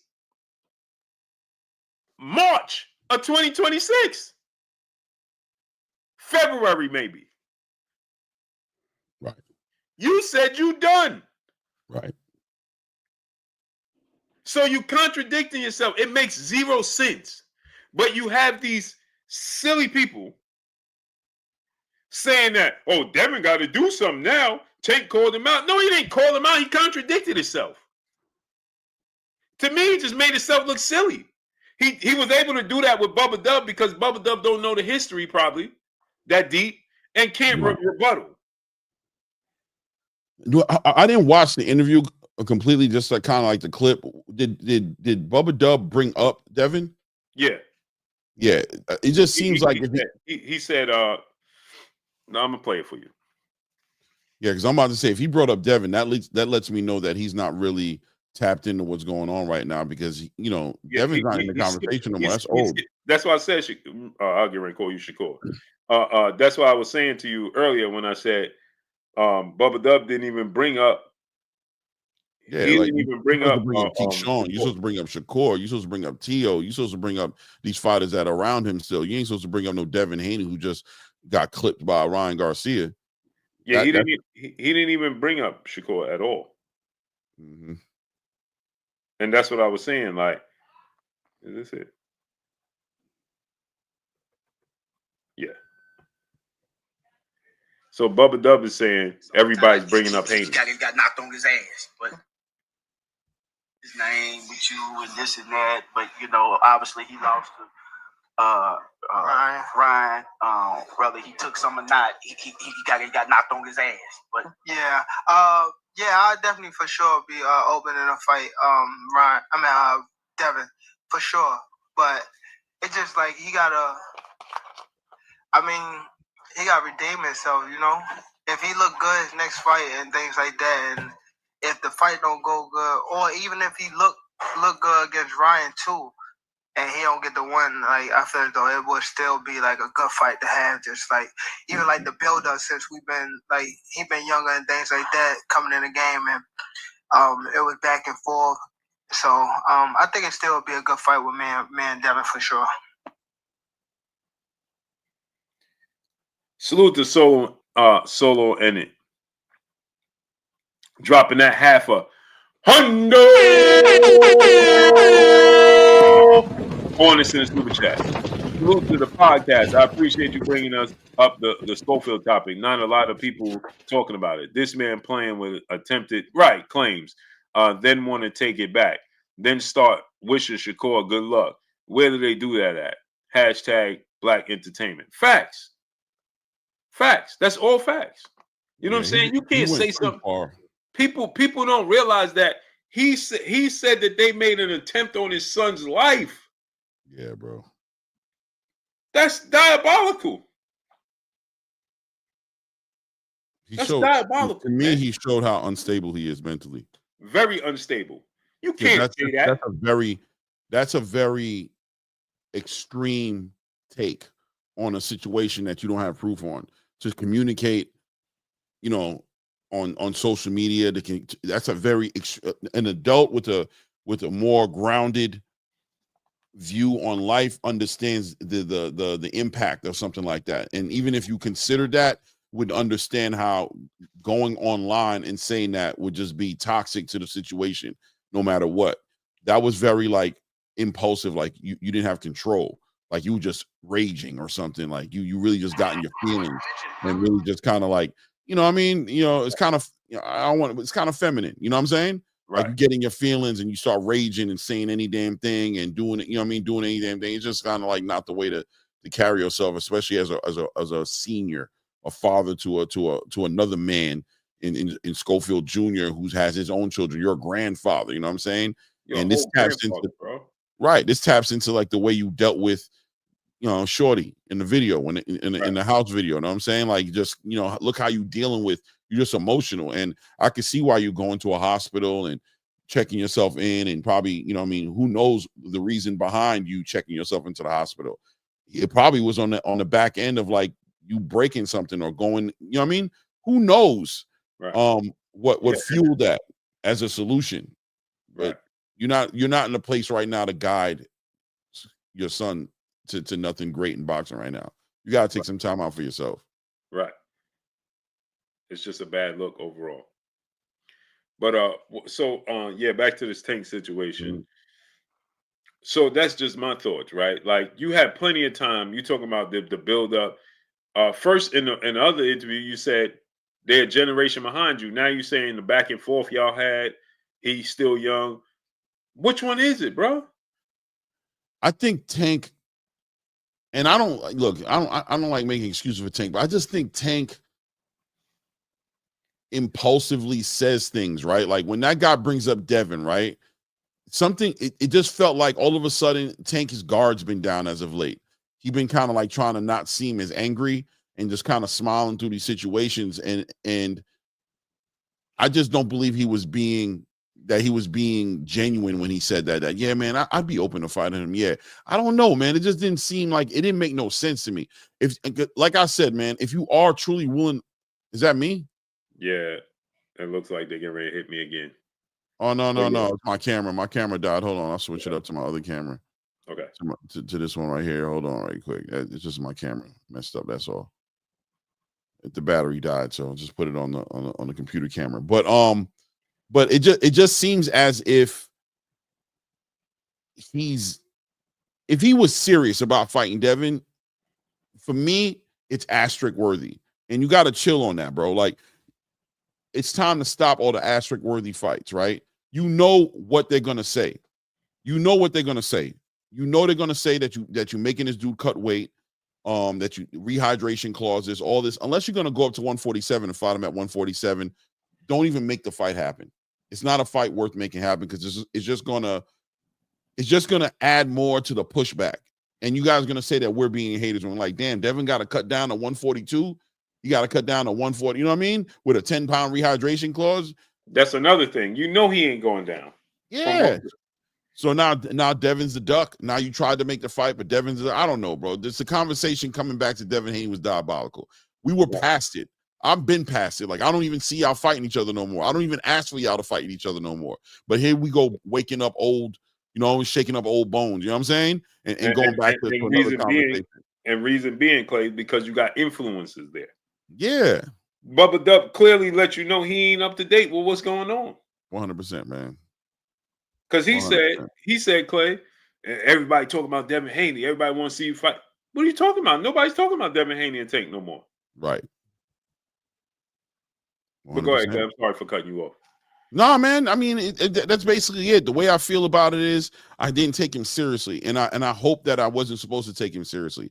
I feel like he was just kind of like going through the motions of just conversating with Bubba Dub, who's asking him something about Devin, and he kind of saying that he's not turned off to any opportunities. You know what I mean? That he's down to make these fights happen. His big thing is just the way he's being treated, the way he's being asked, the way people are approaching him about these fights is what's making him defensive. But in all reality, he's open to making a whole bunch of different fights happen. I think that's what he should have. That's just a media trained version. He repeated that again. He did? Right after that. Oh, that he's wanting to fight anybody? Yeah, he repeated that same sentiment. He said, yeah, it's just the way that they disrespected me. And there it is. See? Yeah. And I didn't even see it. You know what I'm saying? And I think he's just not media trained. And that's what happens when you're not media trained and you're just kind of shooting off the hip. Because if you'd have just answered and be like, listen, Devin, Shakur, Keyshawn, any of these guys, as long as the situation makes sense, these fights can happen. That's what he should have said.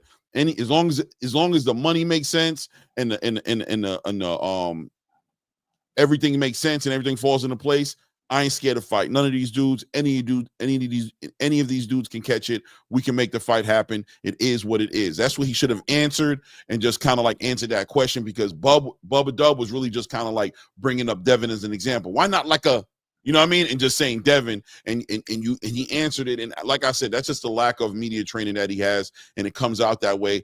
I hope that he's not seriously. I'd be very concerned if he would sit out there and sent an offer to Devin Haney right now. And been like, yo, Devin, after you done, I'm like, what are you doing, bro? And now it just looks like you're doing it on purpose. Right. You're not fighting Devin Haney. Yeah. And furthermore, it's just to me, I think he knows this, and it's just a way to put blame on Devin Haney and be like, see, he ain't going to accept. Devin ain't coming back down from 47, bro. I want to see what he does March 1st. I want to hear what the announcement's going to be, who he's going to call out. That's what he said he's going to do. I want to see what he does. Tank, at this point, Tank knows exactly what the fans want from him. Right. I mean, if he's not putting those fights together, it's because you don't want to fight those guys. You have no delusion. If you call out for Devin, nobody's asking for Devin no more. Devin's not even in a conversation no more. He's trying to get his redemption against Ryan Garcia. Devin is not available, and he's in a 3-fight deal.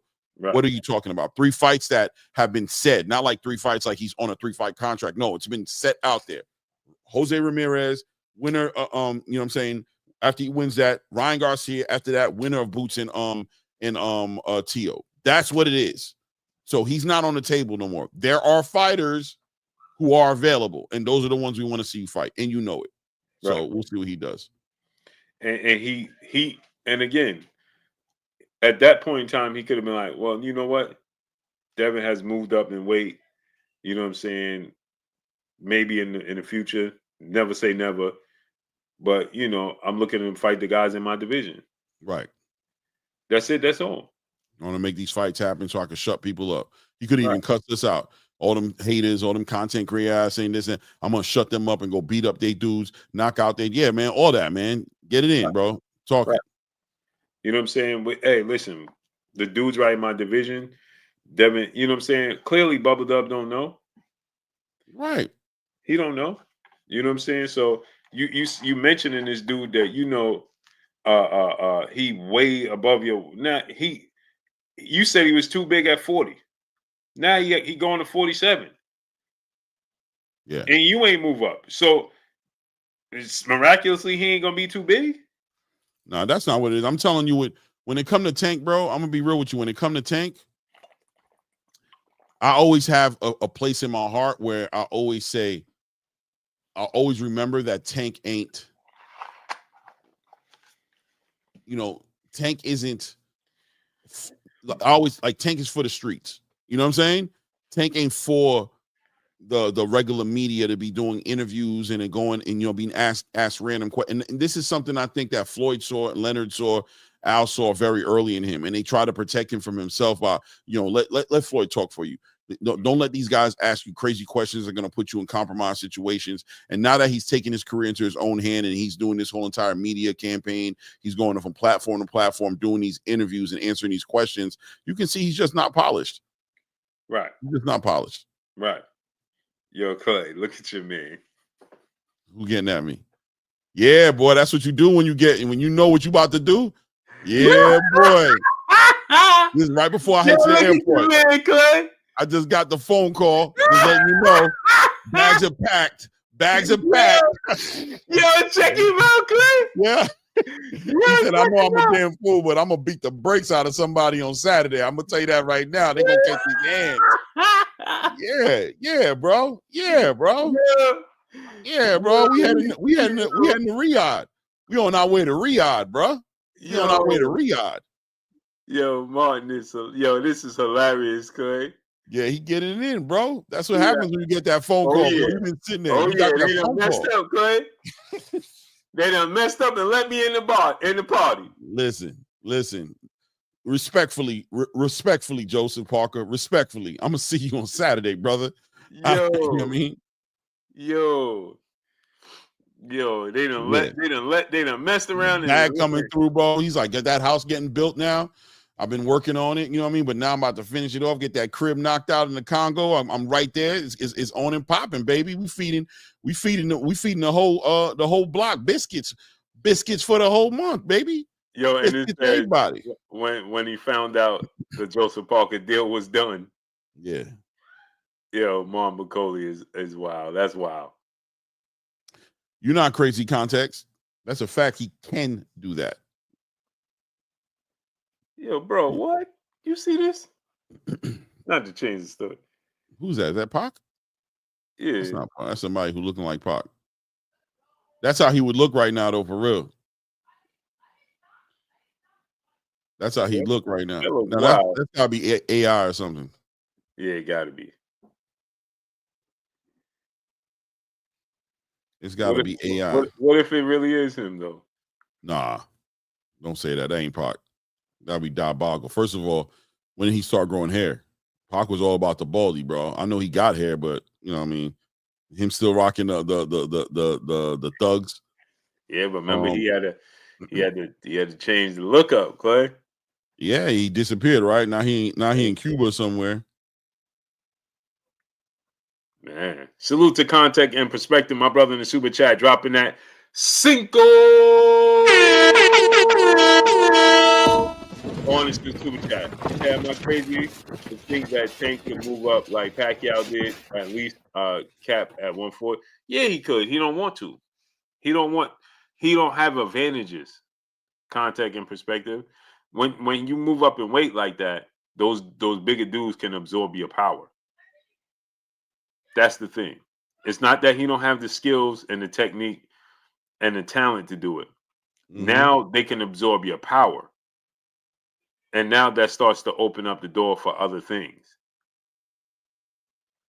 Yeah, now you got to work. Now you got to win rounds and points. It becomes a point game, becomes that type of game. And, you know, I don't think it's that he can't do it. I just think he don't want to. I think he doesn't like having that on his shoulders. He don't want to, Clay, like I said, because he won't have the advantage.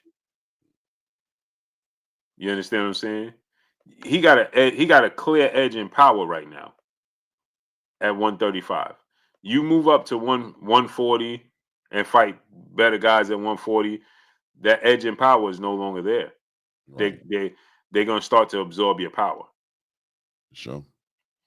David Benavidez, you know what I'm saying? Like, people start to absorb your power. Look at David Morrell. The punches, he had the same effect like he did at 175, like he did at 168. Yeah, he want to knock people out. He want to Exactly. knock people out. That's part of the game plan. Know what I'm saying, and that's the excitement. Tank and his team. Tank is such a high skill fighter. It's not about Tank not being able to do anything. It's about him not wanting to do anything. Right. Tank wants to knock people out. He understands that it makes the crowd go crazy.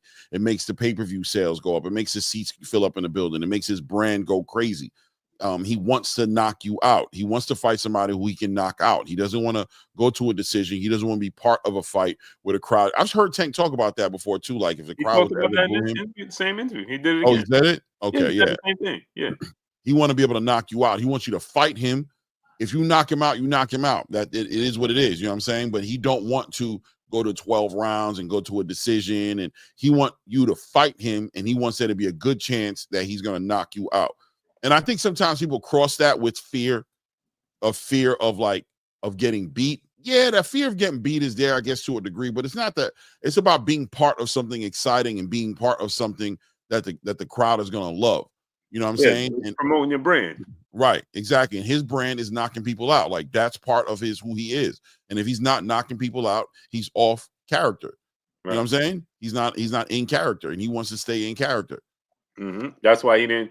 Remember, after the Isaac Cruz fight, he immediately said, "I'm not rematching him," because Right. he knew Isaac Cruz was going to take his power. Mm-hmm.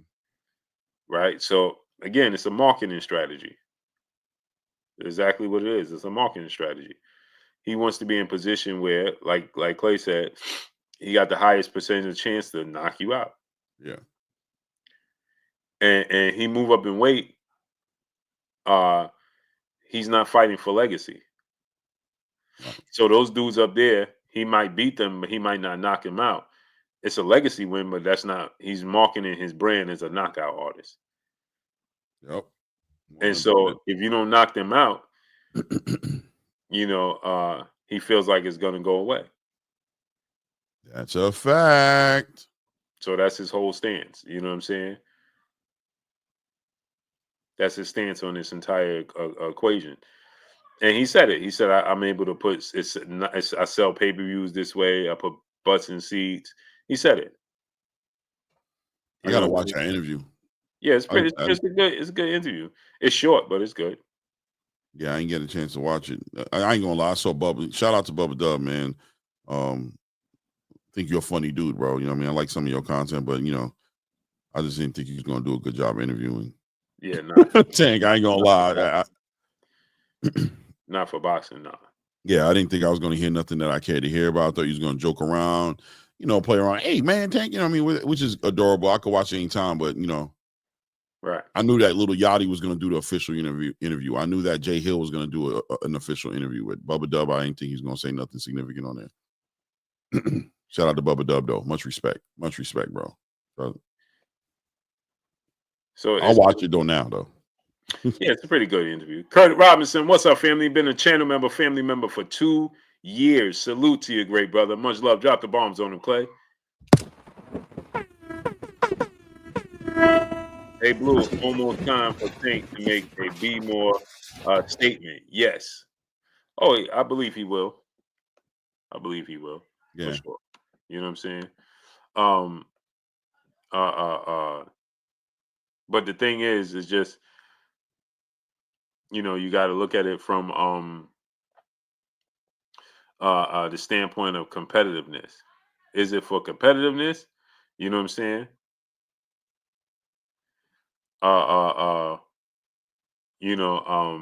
That's not what this is for. It's just for selling the brand. Yeah. Know why? I don't know if say know whyville.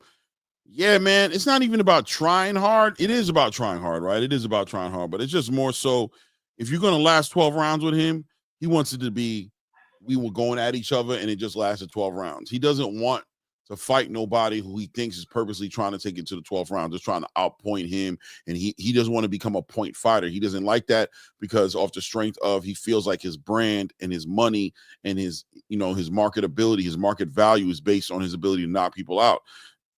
And if if the possibilities aren't very high, he's gonna knock you out. He's not very intrigued by the fight. Thank you for whoever just subscribed to the channel. I was trying to get to that 1880. You did it for me. Won't he do it? Won't he do it? Salute, salute. Won't I he mean, do it? everybody else, feel free to go ahead and subscribe as well. But that one guy right there who gave me that's why I put the link in there. I'm like trying to figure one more. Give me one more to give me that 1880. Salute to you, whoever you are. Just whoever one you are. more. There's one more. Just one more. So what do you think about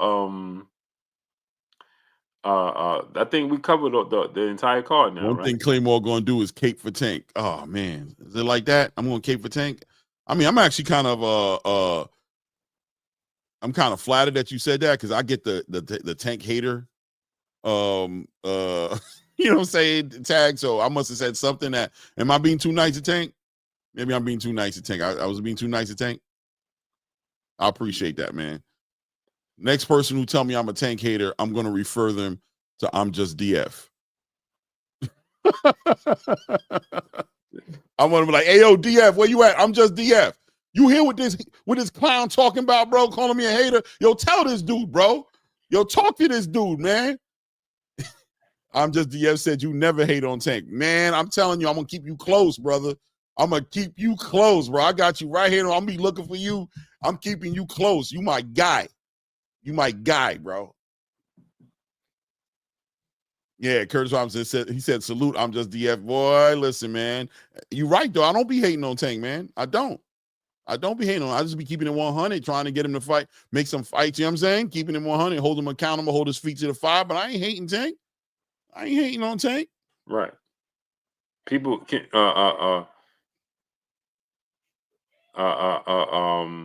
people don't understand, man.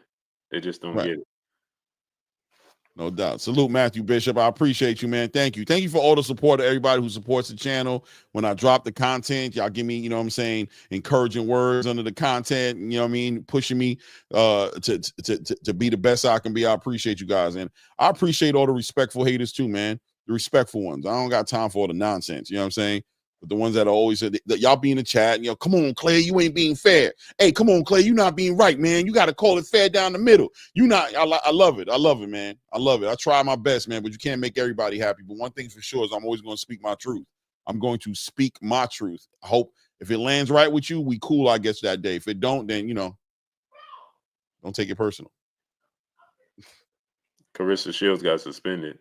Yeah, for smoking weed. Clarissa living her best life with her man. I love seeing her and Papoose together, bro. I love the vibe. You know what I'm saying? It's a total vibe with them. They need to get a whole little reality TV show. I don't know if you guys seen Clarissa talking about maybe taking a break off boxing after she fights like 1 or 2 more fights. And she said maybe to maybe go have a kid. I'm like, what? Let me find out Papoose over there shooting the club up, bro.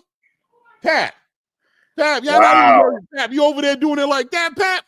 Wow. I ain't mad at you, family. I ain't mad at you, Pap. Hey, man, do what you do, brother. But Clarissa seemed open for business. She open for business. She seemed like she ready to do it. You know what I mean? Our house is a very, very, very fine house.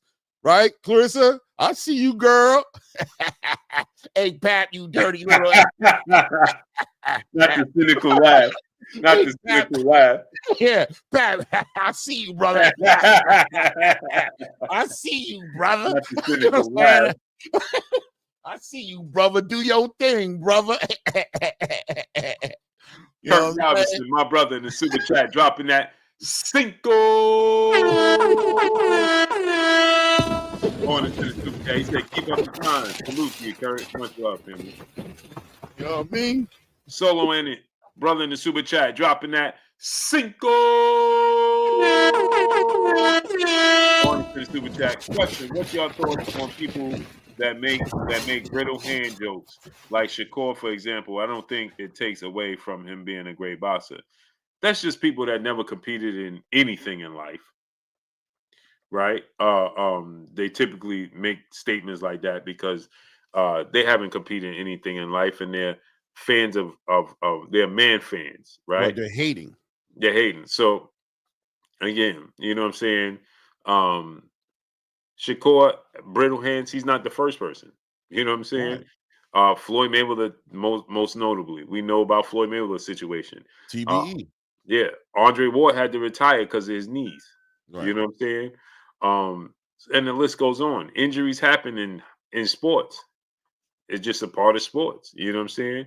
When you're competing at a high level in any type of sporting event, these things happen. So when people make jokes of Shakur's hand, is those people are in fear of his style and they don't want him to beat Tank Davis. So they're doing anything to discredit his skill set, his approach, anything about him. You know what I'm saying? And that's just one thing, another thing that they're gonna latch on to. Period. Oh, look at his hands. I'm seeing people right now, Clay, make a video. Oh, look, Shakur fighting. Look at this dude. This dude ain't nobody. What are you talking about? It's not his choice. You know what I'm saying? His fight got canceled. It's out of his hands. Yeah. Yeah. You know what I'm saying? Sports. Maya Egypt, Peace of Blessed Queen. Where you been at? What about the people like, see, he shouldn't. That's why he shouldn't have went over there with Eddie Hearn. He should have been over here. He should have worked over that deal. Really? So him being with Eddie Hearn is why Floyd Schofield went and got sick and pulled out the fight. Like it don't even make no sense. But the extreme way that you guys go, as soon as you get an opportunity to jump on another fighter and turn him into something, it exposes you guys, right? Because there's no logical reason to believe that the reason why he's in that situation with Floyd Schofield pulling out the fight is because he's with Eddie Hearn. That don't even make no damn sense. It sounds ridiculous.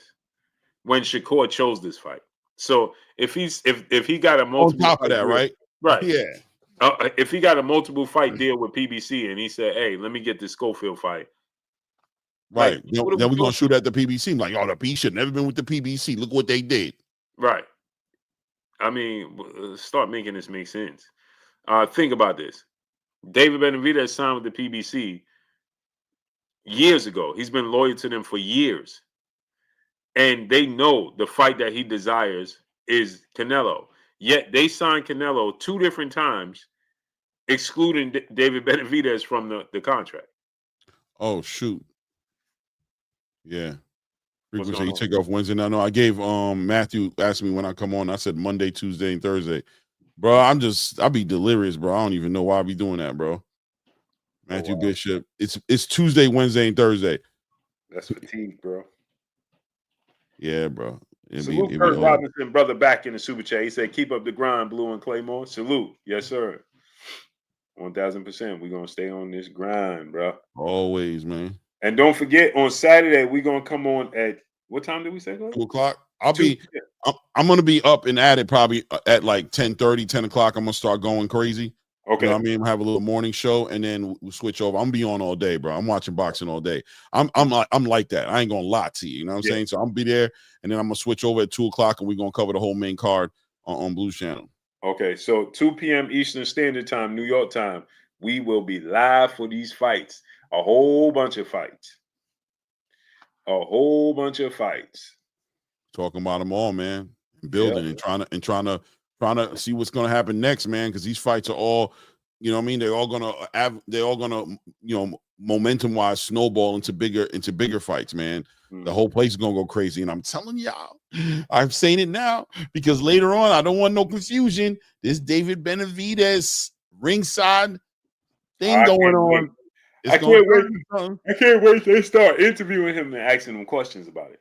What did y'all talk about, David? Oh, you know, you ain't gonna hear it out his mouth because he ain't gonna talk it. It's gonna be the look on his face. It's gonna be the smiles, the expression, that knowing. You know what I mean? That ambition. His hands gonna be itching. You know what I mean? Because Turkey gonna be talking about Monday. I can't wait because those interviews, people gonna be asking him. I can't wait to see his because David Benavidez is honest. Yeah, he's honest. Matthew just said, Claymore, thanks, fam. Or shall I say tanks? Tanks is good. Shout out to Hoodrich, man. You know what I mean? Hoodrich always coming through the channel. You know what I'm saying? Always showing love. That's Tanks. Like, that's one of Tanks' dudes. You know what I'm saying? Yeah. I know I don't be hating on Tanks, man. He's a real dude. Yeah. I keep it respectful, man. I got respect for Tank, man. I like Tank's story as far as, you know, what he came from. You know what I mean? I acknowledge that. I know how that can be. You know what I'm saying? And you know, him changing it, taking his mother. I know his mother had a hard life too. She made some decisions that you know what I mean, some difficult decisions that put Tank even in some compromised situation, and him being able to pull his mother out of that situation and all that. Oh, okay. Yeah. I guess somebody just pulled it off a review, but I respect that. I like that. I think Tank is somebody who's trying to make it. I think, you know, I resonated with him saying that his father not being there was an issue. His older brother being, I don't know if he was killed or in prison or whatever it was, that was an issue for him. And that, you know, him wanting the guidance, you know what I'm saying? Him reaching out, even the reasons behind him being a boxer. When people was like, when they were talking about him being a fighter, I've heard him talk about it before, saying that, you know, it was a fatherly thing. You know what I'm saying? It was the male, the camaraderie, you know what I'm saying? The support he was getting that he wasn't getting at home that attracted him to be a fighter, not necessarily all the champion stuff. So, you know, I think it's good. Yeah, he said, you know, the way he had grown men that praised him for winning made him feel proud. Right. You know, it made him feel proud, and it made him want to keep pushing because he didn't have that father figure, that stern figure. You know what I'm saying? So it just made him feel super proud, and he wanted to, you know what I'm saying? Oh, I got a male figure that's doing something positive, that's proud. You know what I'm saying? That's dope. Yeah, man. I think that's real, man, bro. You know what I'm saying? Like, it's boxing at the end of the day. We're going to talk boxing. We're going to hold them accountable to the laws of boxing and to the traditions of boxing, what we know boxing to be and what we believe, at least, boxing to be as far as what's going to make it greater. You know what I mean? But personally, it's a poor man's sport, Clay. Right. It is what it is. A poor man's sport. But I ain't going to throw out his like, I resonate with him on certain things. Like when he said, man, I already made it because my city, man, what I came from. I understand. I feel that. I'm rocking with that. But I'm here for the boxing. I don't never get it twisted. I just want to be clear. You know what I'm saying? I'm here for the boxing. So when I'm talking to me and Blue building this content and we having these conversations, we talking about this boxing. And when it comes to this boxing, bro, you know what I'm saying? We need you to step up in certain ways. We need you. You know what I mean? And again, I'm glad you said that because it's not a knock on your personal personality. Right. We're talking solely about boxing. We disagree with him with boxing. Right. You know what I'm saying? Handling that. Right. And people confuse that. Oh, look what he did for. Yeah, that's great what he did for his community. It's great, his storyline. That's not why you know him. That's not why I know him. Right. I know him because of boxing. I'm a fan of boxing. You came into my world. Right. And so my world is that I'm a fan of boxing. So I want to see you box. I don't want it. Yeah, that's good. The build up. You know, I used to love HBO. You know, we start off with you running, jogging, right? You know what I'm saying? They're telling you a story. They show you jogging. That's great. But when that cuts off, I want to see you box. Right. Do that. When it cuts off, that's it. I'm going to tell you like this, Blue. If you boxing and fighting the best, and you make it, and I'm going to start getting into the personal stuff now. I'm like, oh, man, look what he do with his community. You know who I do that with? Terrence. Right. Terrence do everything I need him to do in boxing, right? So I don't even worry about him and what he's going to do in boxing. So you know I start paying attention? Man, look how he a daddy do his kids, man. Look how he's still with that same woman. Look how he, you know what I mean? Oh, he play basketball. Oh, he fun. I can get into all that stuff when you're doing that. But when you're not doing that, that's what my conversation is going to be focused on. Right. Because the only thing you focusing on is everything outside of boxing. How does that benefit us? Yeah, bro. I'm not here for that. I'm here for boxing, bro. Yeah, bro. Like I respect everything you got going on, man. I respect it, but don't never get it twisted. I'm here for the boxing. You know what I'm saying? And then the thing is, Clay, to mislead and mislead people with the statements that you make, to act like these fighters don't want to fight you is nasty work. Yeah. As fans of the sport of boxing. Because now somebody like myself, somebody like Clay, and you know, many of you guys that are hardcore boxing fans, it's a spat in the face of us. Because now you're just sitting there trying to act like these fights didn't materialize. You couldn't give it to us because this person or that person, when we know that not to be true. Yeah, bro. Now I'd we rather got just keep it 100. Like, I appreciated I don't like the way they asked me. I don't appreciate it as far as I think that's a reason, but I thought you was being real honest. Like, I don't like the way them dudes play with me. Right. So I ain't gonna give him the money. I'm like, damn, bro, but it's boxing. But at least but everything else, when you started pointing at, he was unavailable and he was doing this. Come on, bro, don't do that. We ain't doing that right now. Don't try to paint that picture, man. You the face. Right. You the face, man. The face don't care about nobody's schedule. Right. You think Canelo give a damn when it comes time to him to make a fight? He don't give a damn. He gonna send that letter to you and you gonna answer it if you smart. And if you don't, you gonna look dumb. You don't care about what was going on. What you thought was going on. Exactly. You know what I'm saying? Exactly. You know what I'm saying? So it's like you insulting. Here's the thing. Lou Haney, what's up, family? A pillar of this Blue Blood Sports TV. What's up with you, Lou? Drop the bombs for him, Clay. Yeah, you know what it is, Clay. What it is for us, and this is what the Tank Davis fans, because they're just Tank Davis fans, they're not boxing fans. What it is insulting our intelligence. Yeah. And you trying to insult my intelligence in this nonsense. Yeah. Period. Matthew Bishop, my brother in the super chat, dropping that half a dub on it. He said, just saying salute to all the chat and respect appreciation the John Blue and Clay, Westside B more, GTD for life. Let's go. Salute, Matthew Bishop. Much love, family. Salute, Matt. Fight would be interesting. Yeah, Matthew Bishop. Yeah, exactly.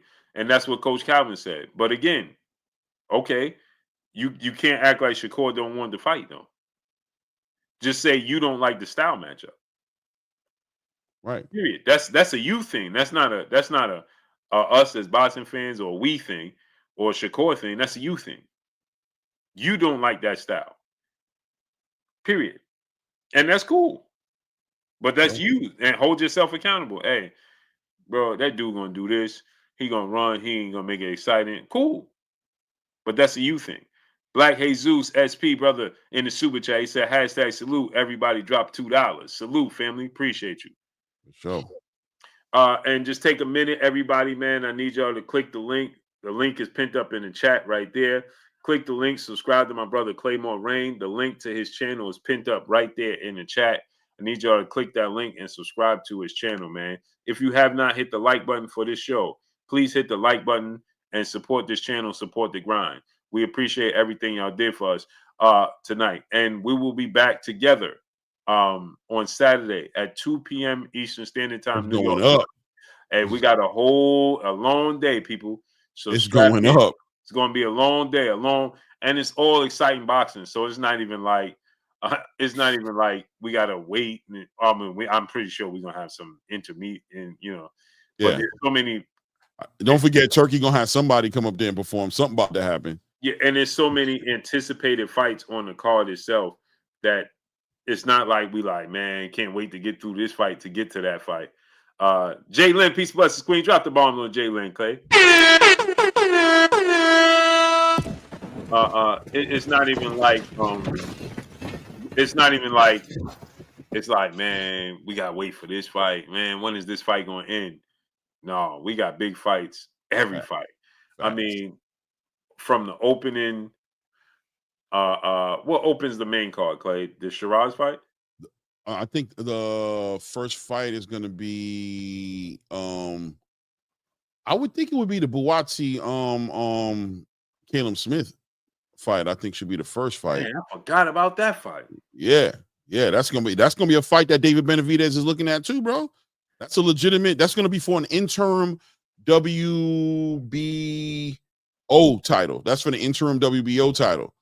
You know what I'm saying? So those guys are right in the conversations of trying to fight the winner between the Beterbiev and Bivol. I mean, obviously, Turkey's already promised supposedly that, that the winner between David Morrell and David Benavidez was going to get that. Really promised it to David Benavidez a long time ago. But regardless, if Bivol wins that fight with Beterbiev, Turkey's already said that he's looking for the trilogy, that he's down to do the trilogy. So that means that Benavidez would either have to wait or look for another fight. I think a legitimate fight with money on it on a big stage would be against the winner between Buatsi and Caleb Smith.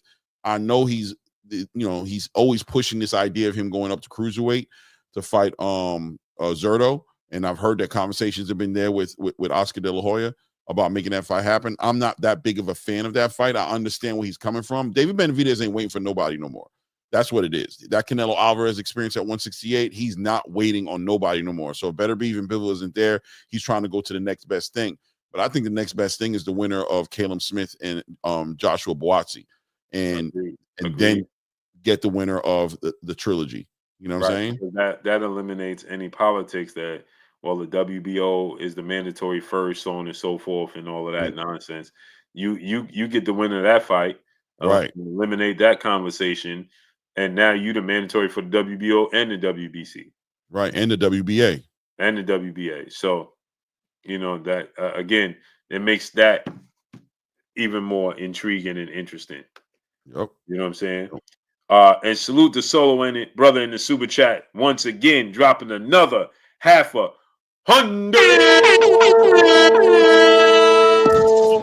on this in the super chat. Tank is a great fighter, but if his next fight doesn't involve Shakur, we got to have a different convo of his greatness to say you want the big check, but don't take the fights that will get you the big check. You battling against your own interests. All facts. Yeah, Chuck PCville Boston. That's what I thought. The Shiraz versus Adames fight would be first. Oh, that is the first fight. That's what the first fight is. It's the Shiraz versus Adames. That's the first fight. Yeah, that's what I was thinking. And then Caleb Smith Buatsi. Right. No, actually, I think and then Ajit Kabayel and Zeli Zhang, and then it's going to be. Yeah, right. If L Dub was here, he put it out better. Yeah, so he knows what it is. Salute Solo in it, man. Appreciate you, man. Much love to you, brother. Supporting the channel, supporting the grind. With that said, me and Clay are going to get out of here. So I need you guys to go ahead and click the link. Subscribe to my brother Claymore Rain. The link to his channel is pinned up right there in the chat. Please click the link to his channel. It's pinned up right there in the chat. Subscribe to my brother Claymore Rain. Once again, the link is pinned up right there in the chat. Support his channel. Support the grind. I need y'all to hit the like button for this channel. Y'all already know what it is. Don't forget, 2 p.m. I will be on time for this on Saturday. Clay will be doing the prelims for this card up until 2 p.m. He said he's going to start at 10:30. So make sure y'all click in to his channel, and then we'll just flow right into this, and we'll finish off the night with the main card. And you guys already know, if you've been here, you watch us call the fights live. It's very entertaining. We flip fights, one fight, he calls the fight, and I just give my thoughts in between rounds. Next fight, I'll call the fights, and he gives his thoughts in between rounds, and we flip-flop all the way to the co-main and main event, and we give you a full, accurate breakdown. So make sure y'all click in, lock in, 2 p.m. Eastern Standard Time, man. So don't miss it. Tell a friend to tell a friend. And make sure y'all subscribe to my brother Claymore Rain. Link is pinned up in the chat. And that's all we got for y'all. Follow me on Instagram at Blue Blood Sports TV, all one word. Y'all already know what it is. It's your boy Blue Blood Sports TV. Hate, like, comment, and subscribe. You haven't subscribed, hit the subscribe button, hit the like button, hit the bell icon to get all the new notifications. So all we got for y'all. We gone. Peace.